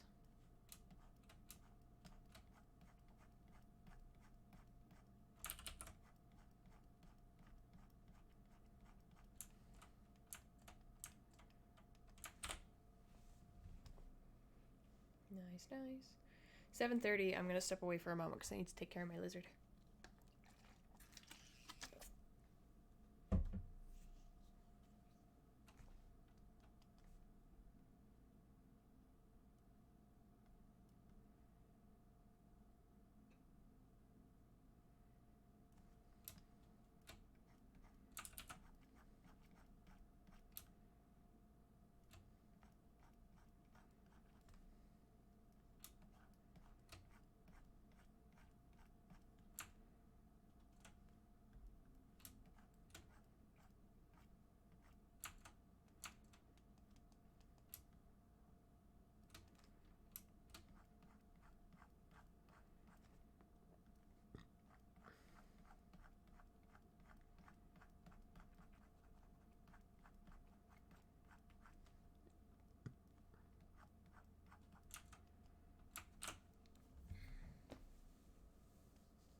You know, I could probably mess with the colors on this too and have like purple pink one. Purple pink forest. Something else to consider. Me. Future me. Me now.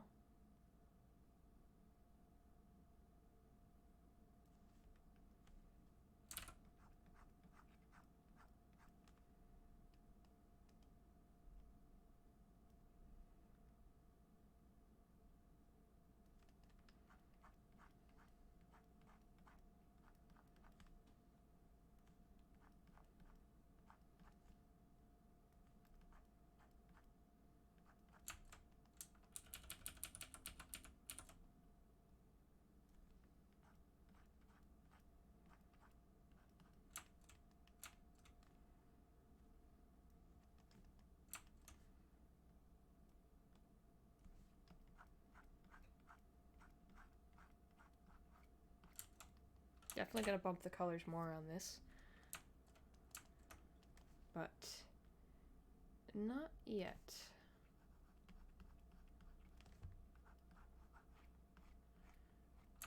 That is going to be filled in when I do the rest of this.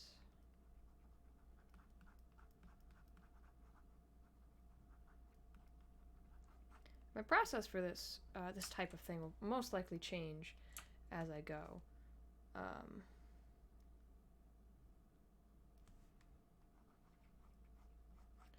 But I'm still learning a lot of this. So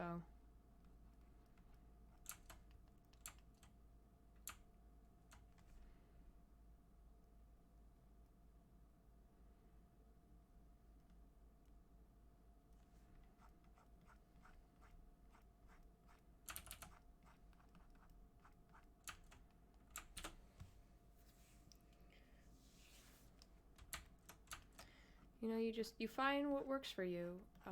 Sometimes it takes a while to figure out.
Also trying to decide if I should do a Secret Santa my friends are putting on.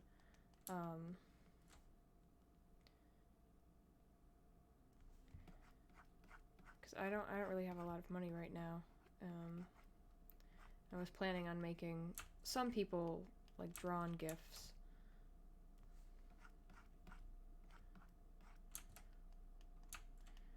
But I can't do that for everyone, and I don't know if that would fly in this one.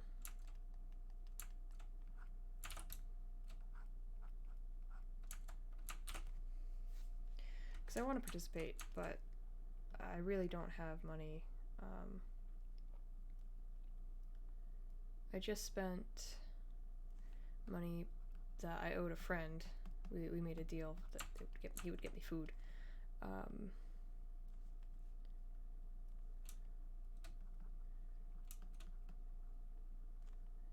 In return for a little extra that I paid, but it was a little out of my price range for a lot of things. So it wasn't the best idea for everything going on. But that was about the last expense I could do. So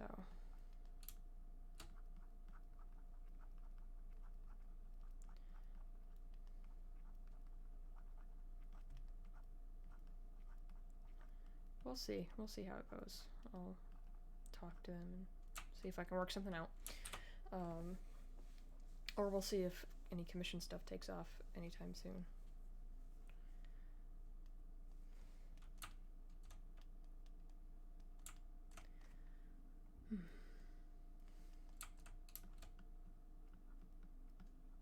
Because if it does, then I'd be able to actually afford things.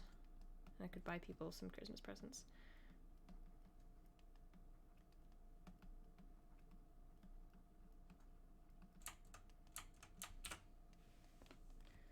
Awesome pass on.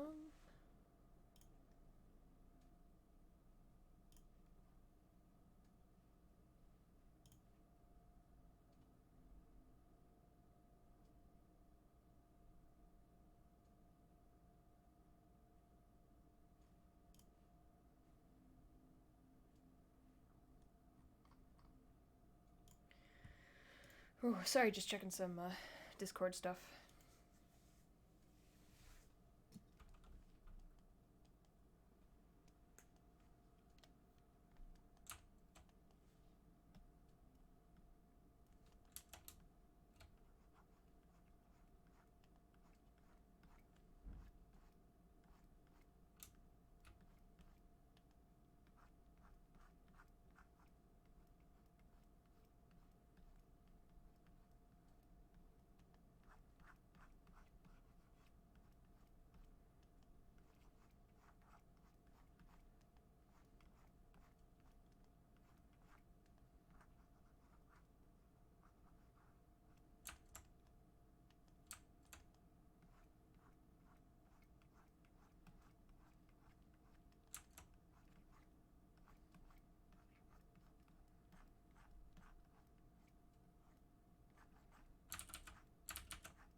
Alright, might as well start pushing colors, right?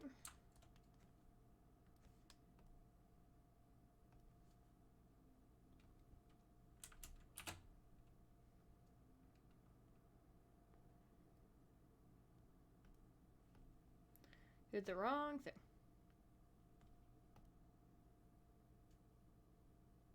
Okay. Let's start pushing some colors.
Should probably do some studies on bushes. I already said that, didn't I? I already know what I need to do.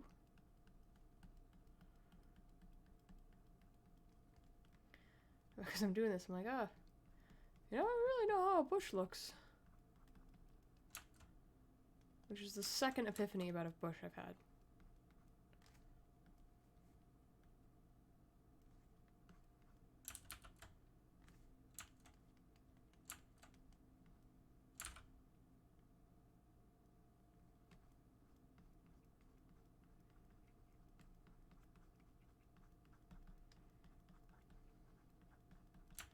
I'll probably put purple shadows in later.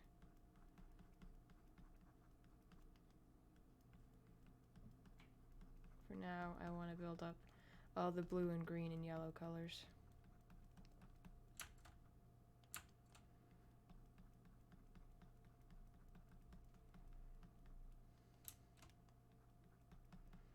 Part of me really just wants to use a foliage brush. But there's a bunch of me that's also like, do it on your own. And I listen to that far too often. There's so many things at my disposal in terms of brushes, and there's like foliage brushes that are already made. I could make my own. But whatever. Right? I'll figure out how I like to make these things and go from there. That's my motto on everything. Well, we'll go from there.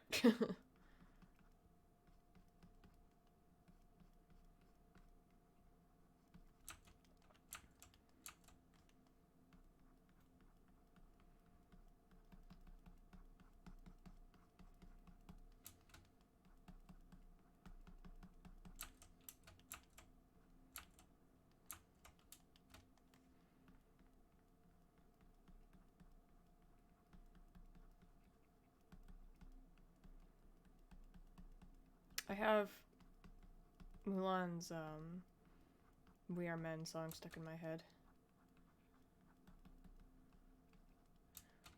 We are men, we must be swift as the coursing river,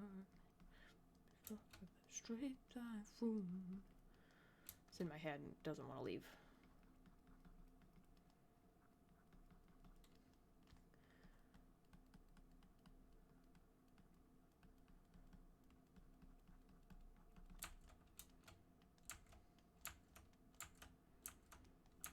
Oh, this is the part where things start to break down.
I can't do this for the whole thing, because eventually the leaves lose definition, you know, the farther back they go.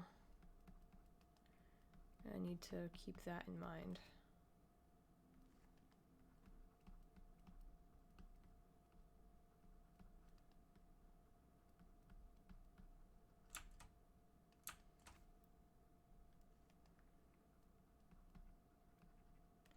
Like, probably right around this point, where the midground is where I need to stop doing leaves.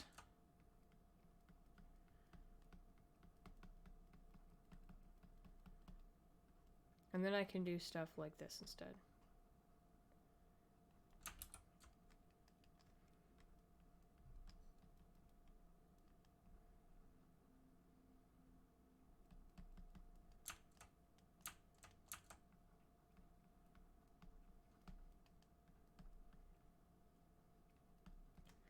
It has been a very long time since I've done a detailed background.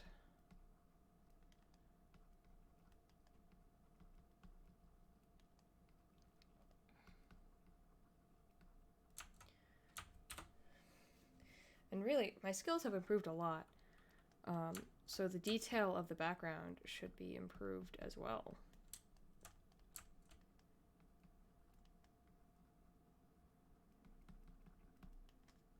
So that'll be really fun to see, is how much I've grown in terms of this without. Well, I guess it's more how much I've grown in general, because it's been a while since I've done this. I haven't worked on this. So coming back to something that I haven't done in a very long time and seeing how just my skills in general have improved and allowed me to work on that would be awesome. Oh.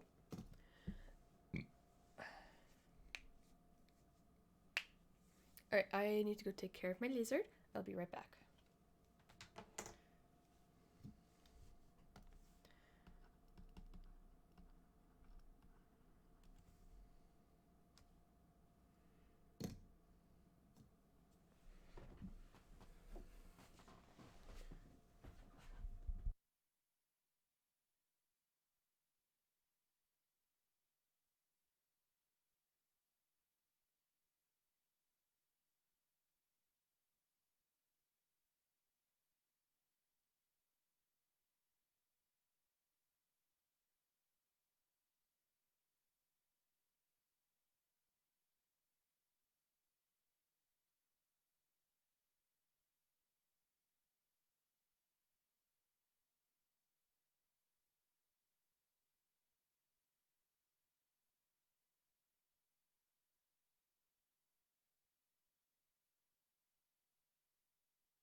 Hello, hello. I am back.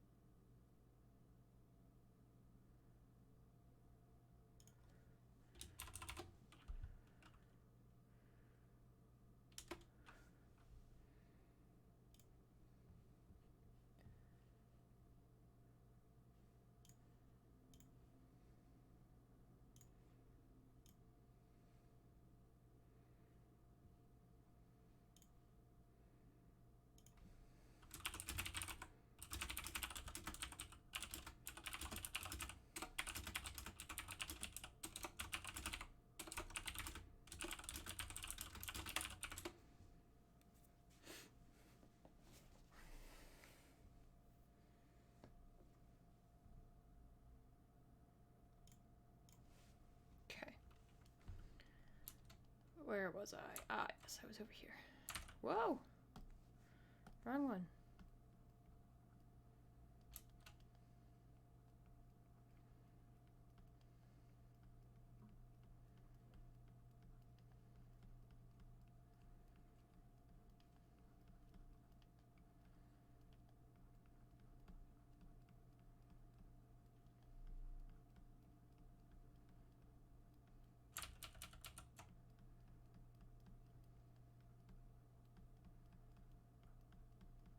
Oh, my eyes are starting to zone out.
I'll understand how to shade bushes one day.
I will definitely be learning a lot from doing this.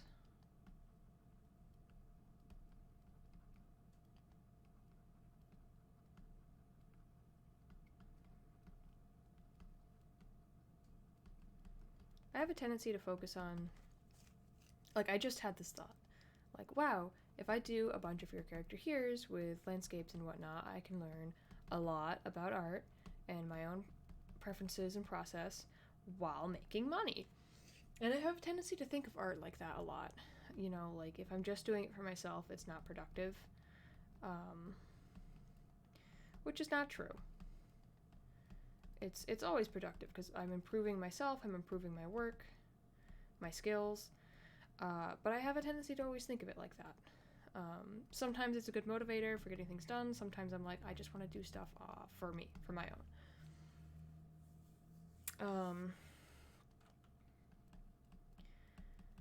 And I need to do things for me more often, and just get used to drawing for myself again, and drawing because I want to draw, and drawing what I want to draw. Money is a good motivator for a lot of things. And I technically have, 2 jobs right now. Art is my job, and searching for a job is my job. But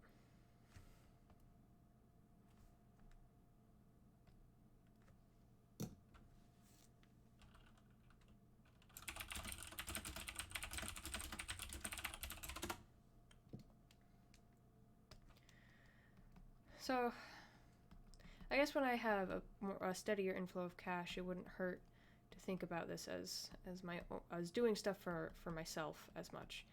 It would be easier to do that, but this is also, it's good to, kill 2 birds, 1 stone. So for now, I'm gonna stick to it. Keep that in mind, where it's like, I can sell prints of this stuff, or try to. I can make yiches, which are your character here's, if you didn't guess.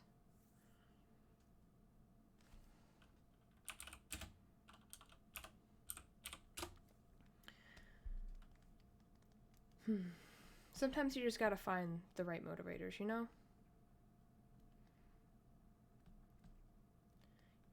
And eventually, it'll all just happen on its own.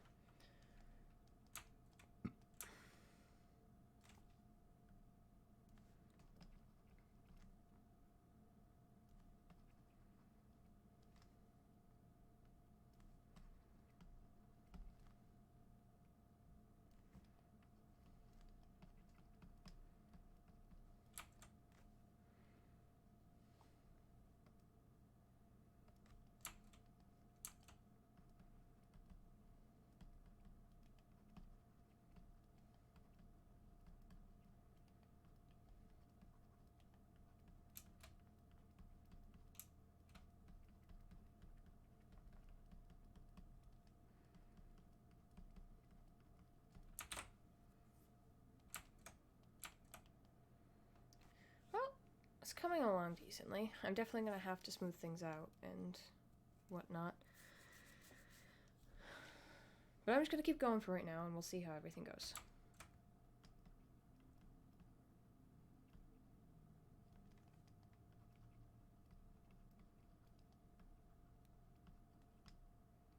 Can't change anything until I know what I need to change. This is like the only way I can figure out how to do bushes right now. And it seems way too sharp.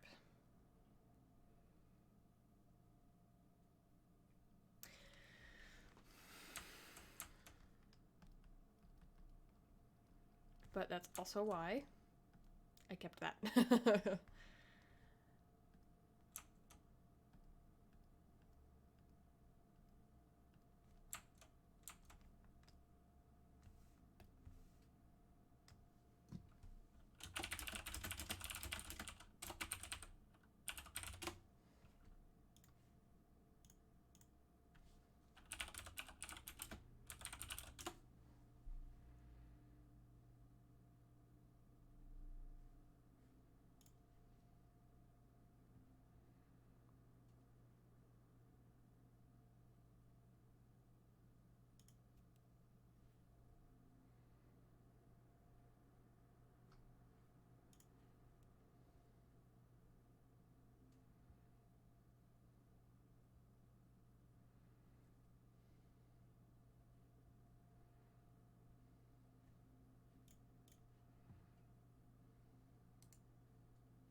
probably help if I use different brushes too.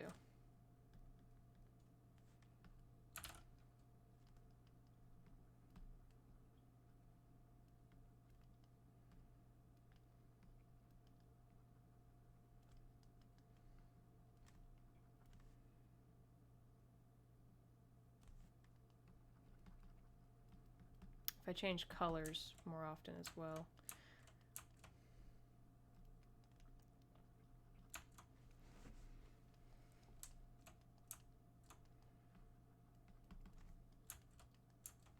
Right, we're going to step back and we're going to assess this. I'm sticking way too much to green, the same green.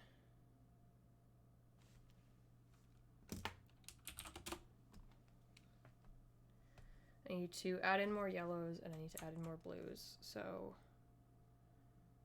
we're going to go to the more yellowies.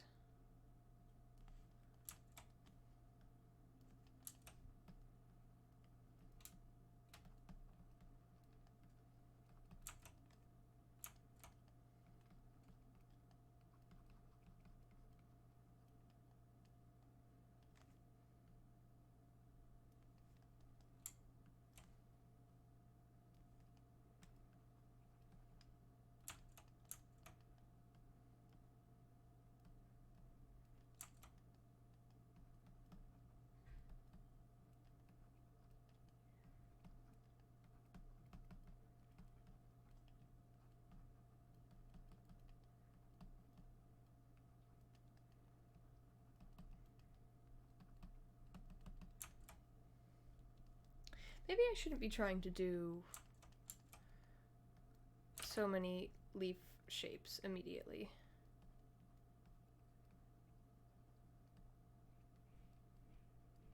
I should probably just be trying to block in color.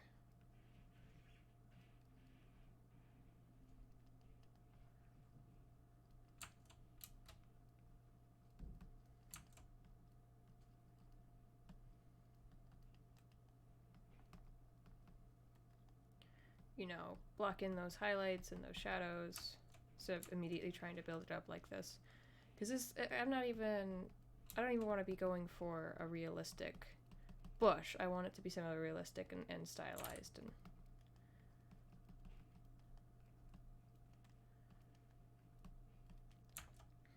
And I feel like I'm losing a lot of that.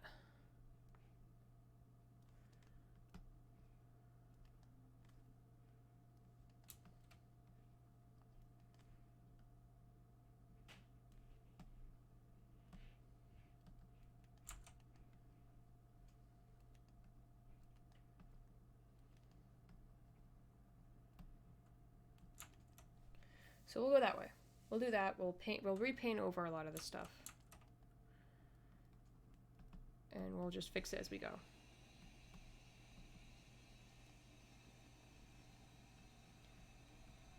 As you can see, my approach to things changes quite a lot because I'm still trying to find it.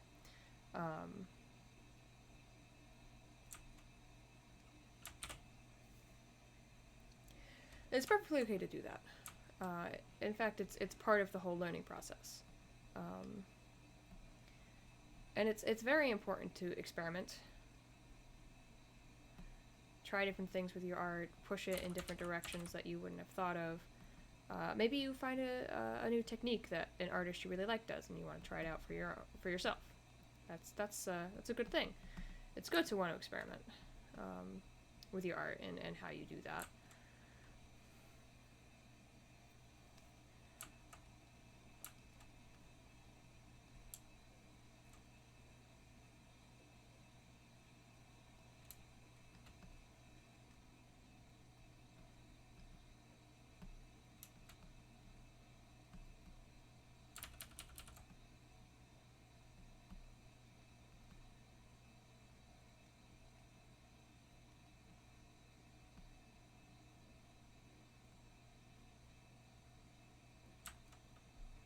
And, you know, typically people don't start with the highlights, but I felt that might be the easiest to color pick with, so that's what I did.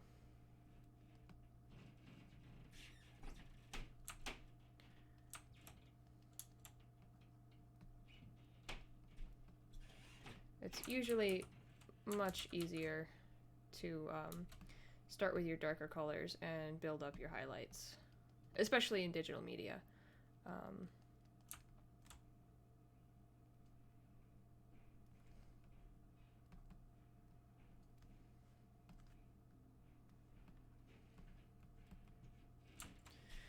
See, now I'm starting to get some blues in there, and it's looking a little less, I guess, is the only way I have to describe it, where it's like, yeah, I mean, that looks nice, but... And then I can do details after I know what the colors are that I want. I have to remind myself of that quite often.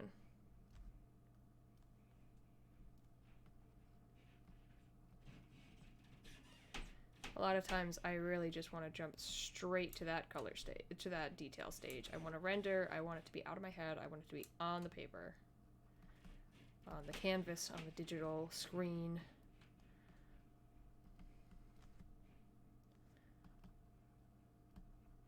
But that's not how you should do things.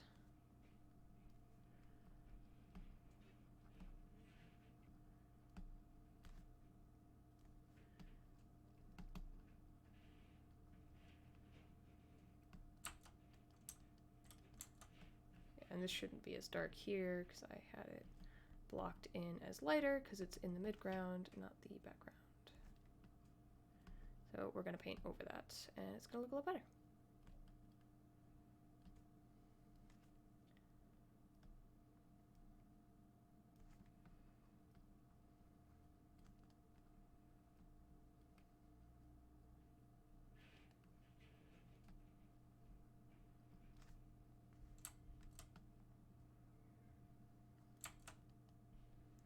See?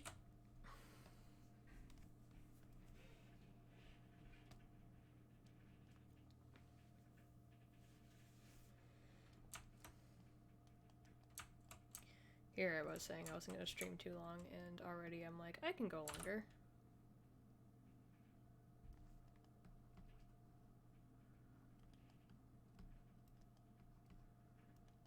That's typically how I operate, though.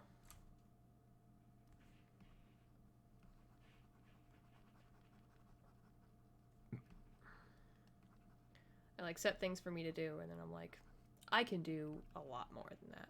And some days I can, and a lot of days I can't.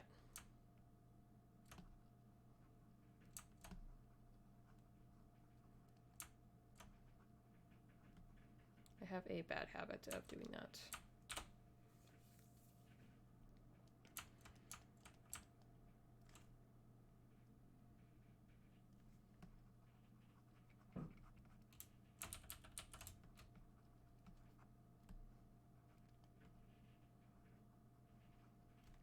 I've been trying to be a lot better with my healthy habits, with routines, and setting boundaries for myself and what I can and cannot do in one sitting. Trying to be realistic in my goals about all that. And it works for a good amount of the time.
This is calming, doing all of these bushes, which is weird because just a minute ago it was excruciating.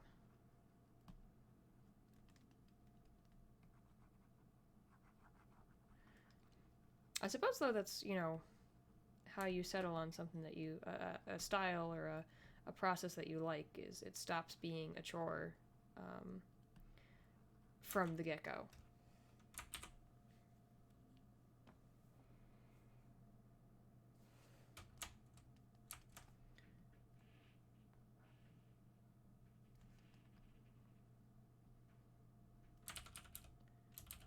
I'm gonna do that in a moment.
These look nice.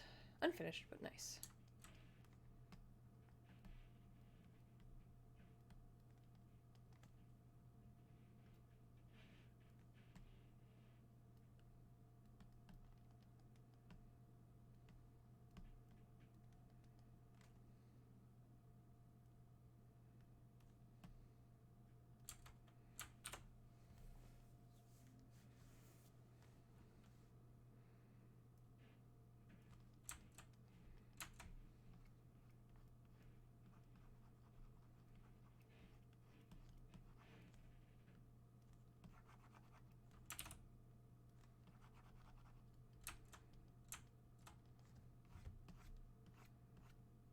I wish I had a full color history so I could just go back. I mean, it probably would waste a lot of time and it wouldn't be useful, but...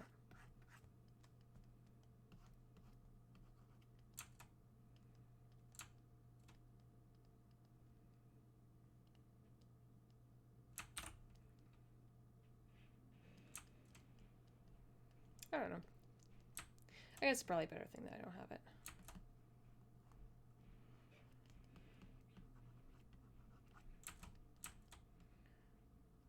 I'd be constantly looking at it like, what color, what exact color did I use here? When really it's so much better to switch on the fly.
Sorry, discussing a thing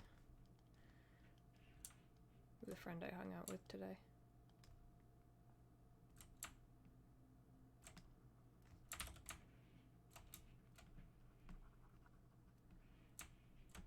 Just gonna paint over some of this.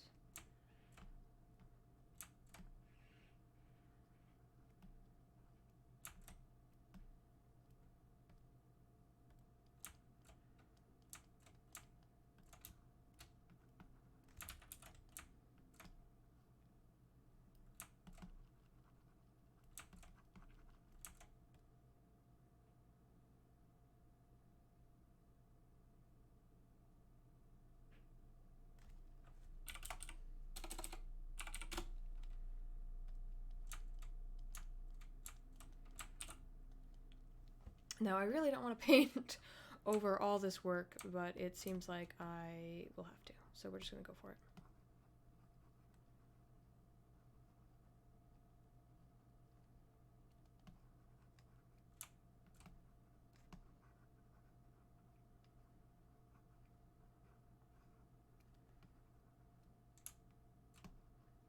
And you can see how those colors really didn't blend as well as I thought they did.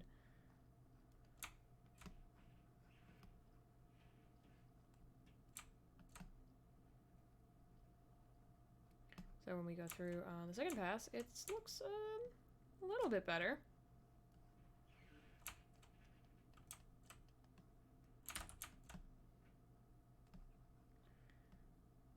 And then when we are able to finally hash it all out, it should look pretty good.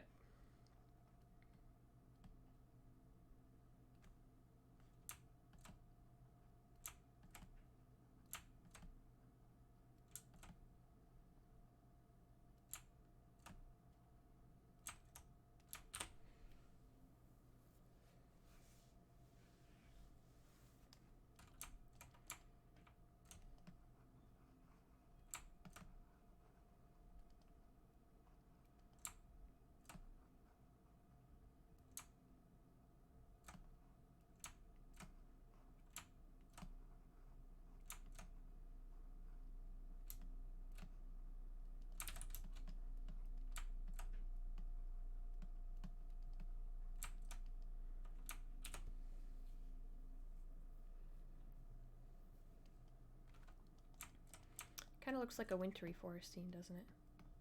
Besides everything being green. Like, there's cool colors everywhere.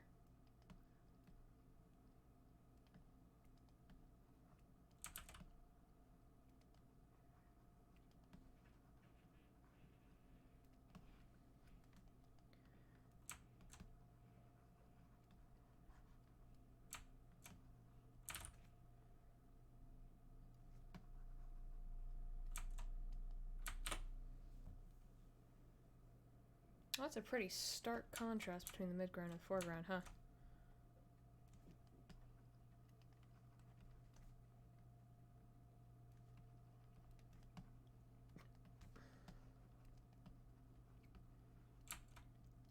And you want good contrast, but you don't want it at the expense of it not looking good.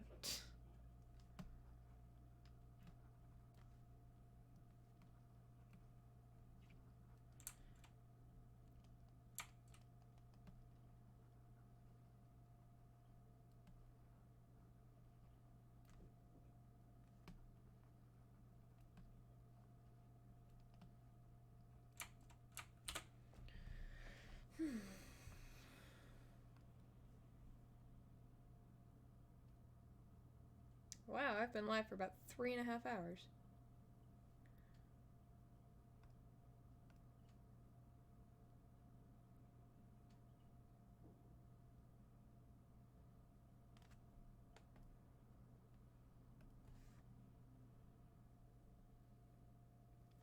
Oh, I can go for a little more.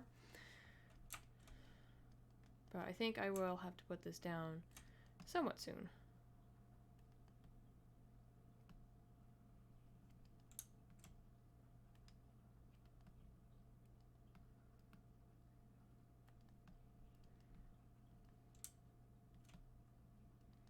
because it's getting a little late and I should really think about my own health.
My color blocking is almost done too, so I think we'll be, by the time that's done, I think we'll be at a nice stopping point.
Looks better. Not quite right, but better.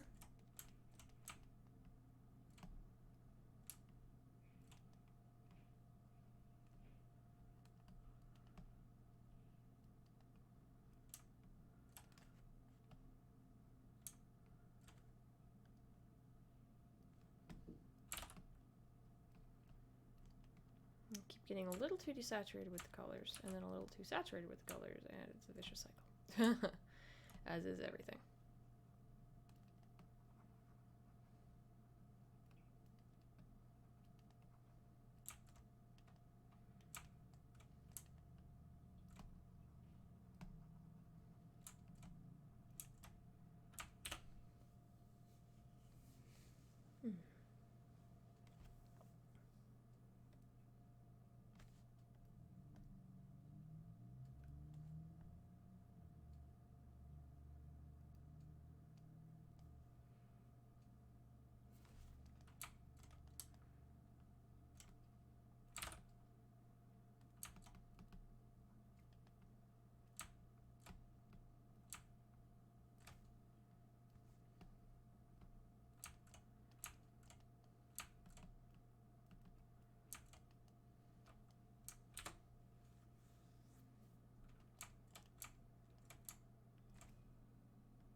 Ooh, I think I know this song. Yep.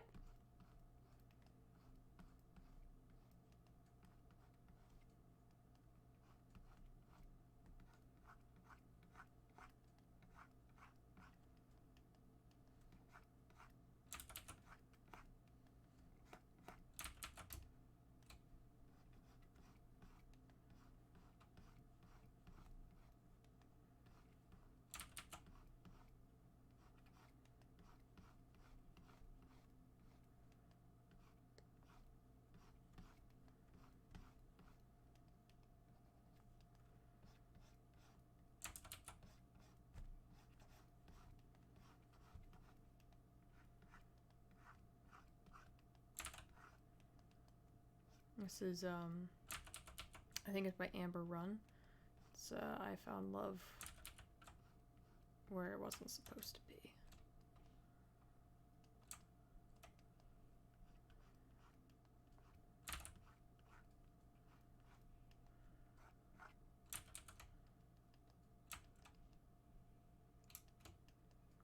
Wasn't supposed to be right in front of me.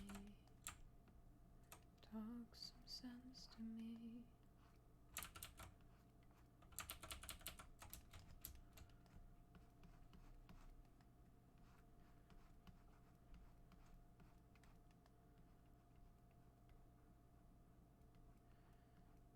I really shouldn't be doing this tree right now. I'm gonna have to redo it like 50 times.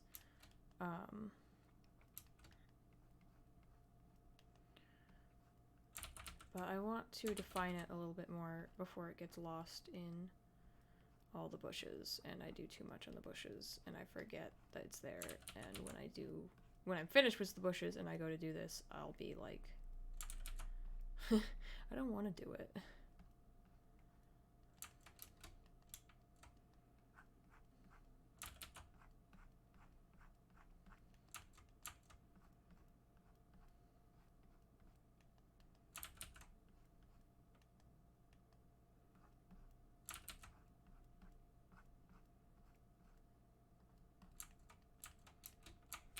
I won't lose it.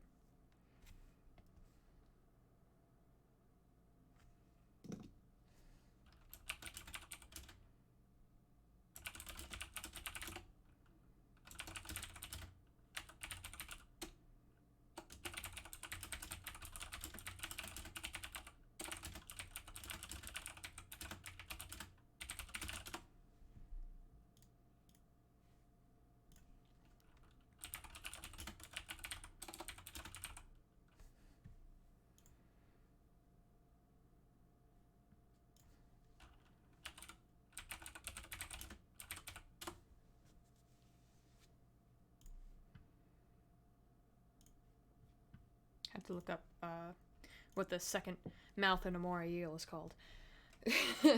That's not going to make any sense. I made a design a while back, a commission for a friend, in which I gave the dragon a pharyngeal mouth. So it's a second set of jaws, or pharyngeal jaws. It's the second set of jaws that moray eels have in the back of their throat.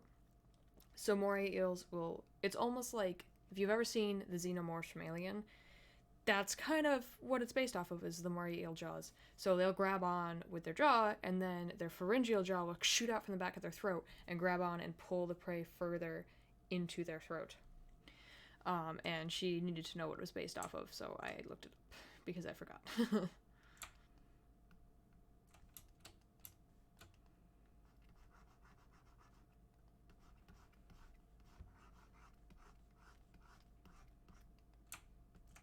I am a wealth of strange information.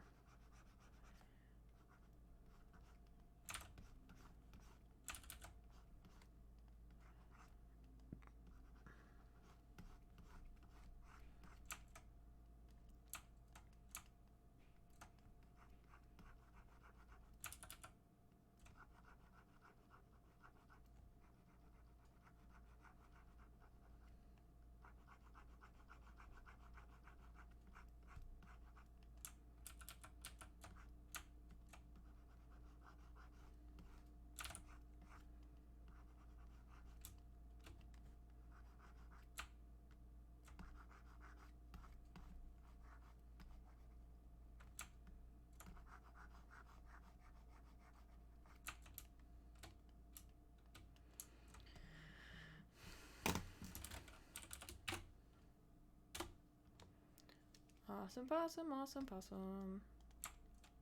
It's looking pretty nice. I'm pretty proud of this.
This is a lot more than I expected, but I suppose that's what happens when you take on a big landscape piece.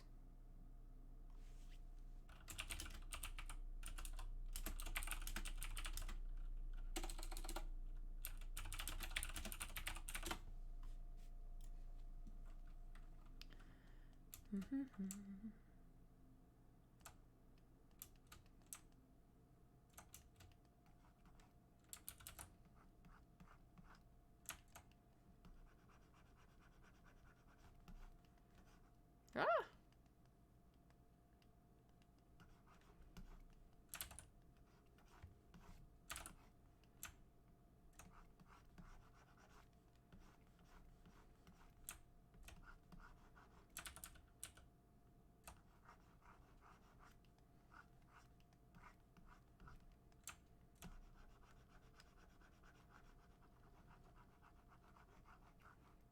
See, that's why I wanted to do it before I lost it.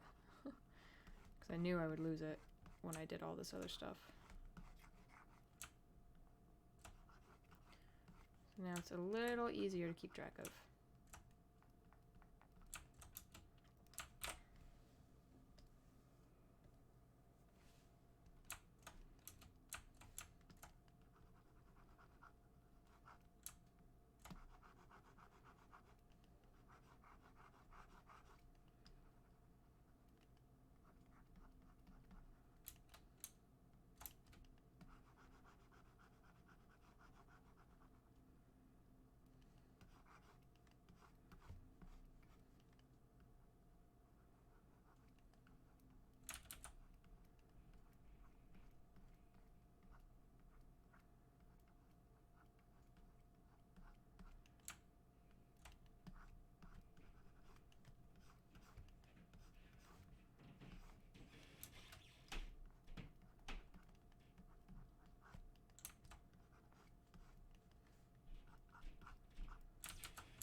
many things I'm definitely going to have to use a blending tool or an airbrush for again.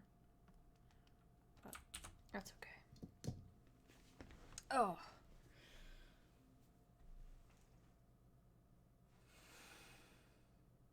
That's what looks so off about this corner, is I didn't truly bring the bushes over.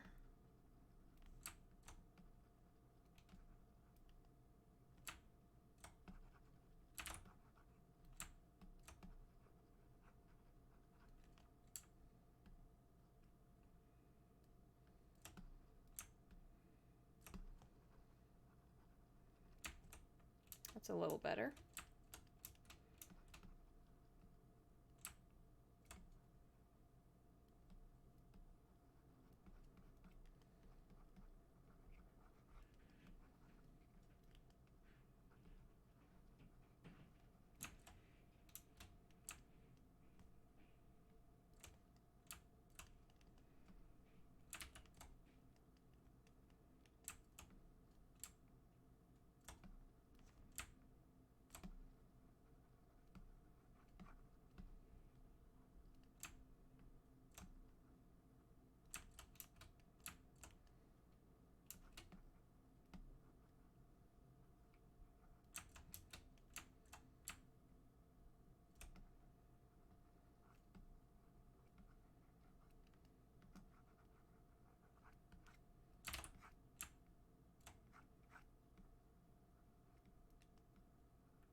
All right.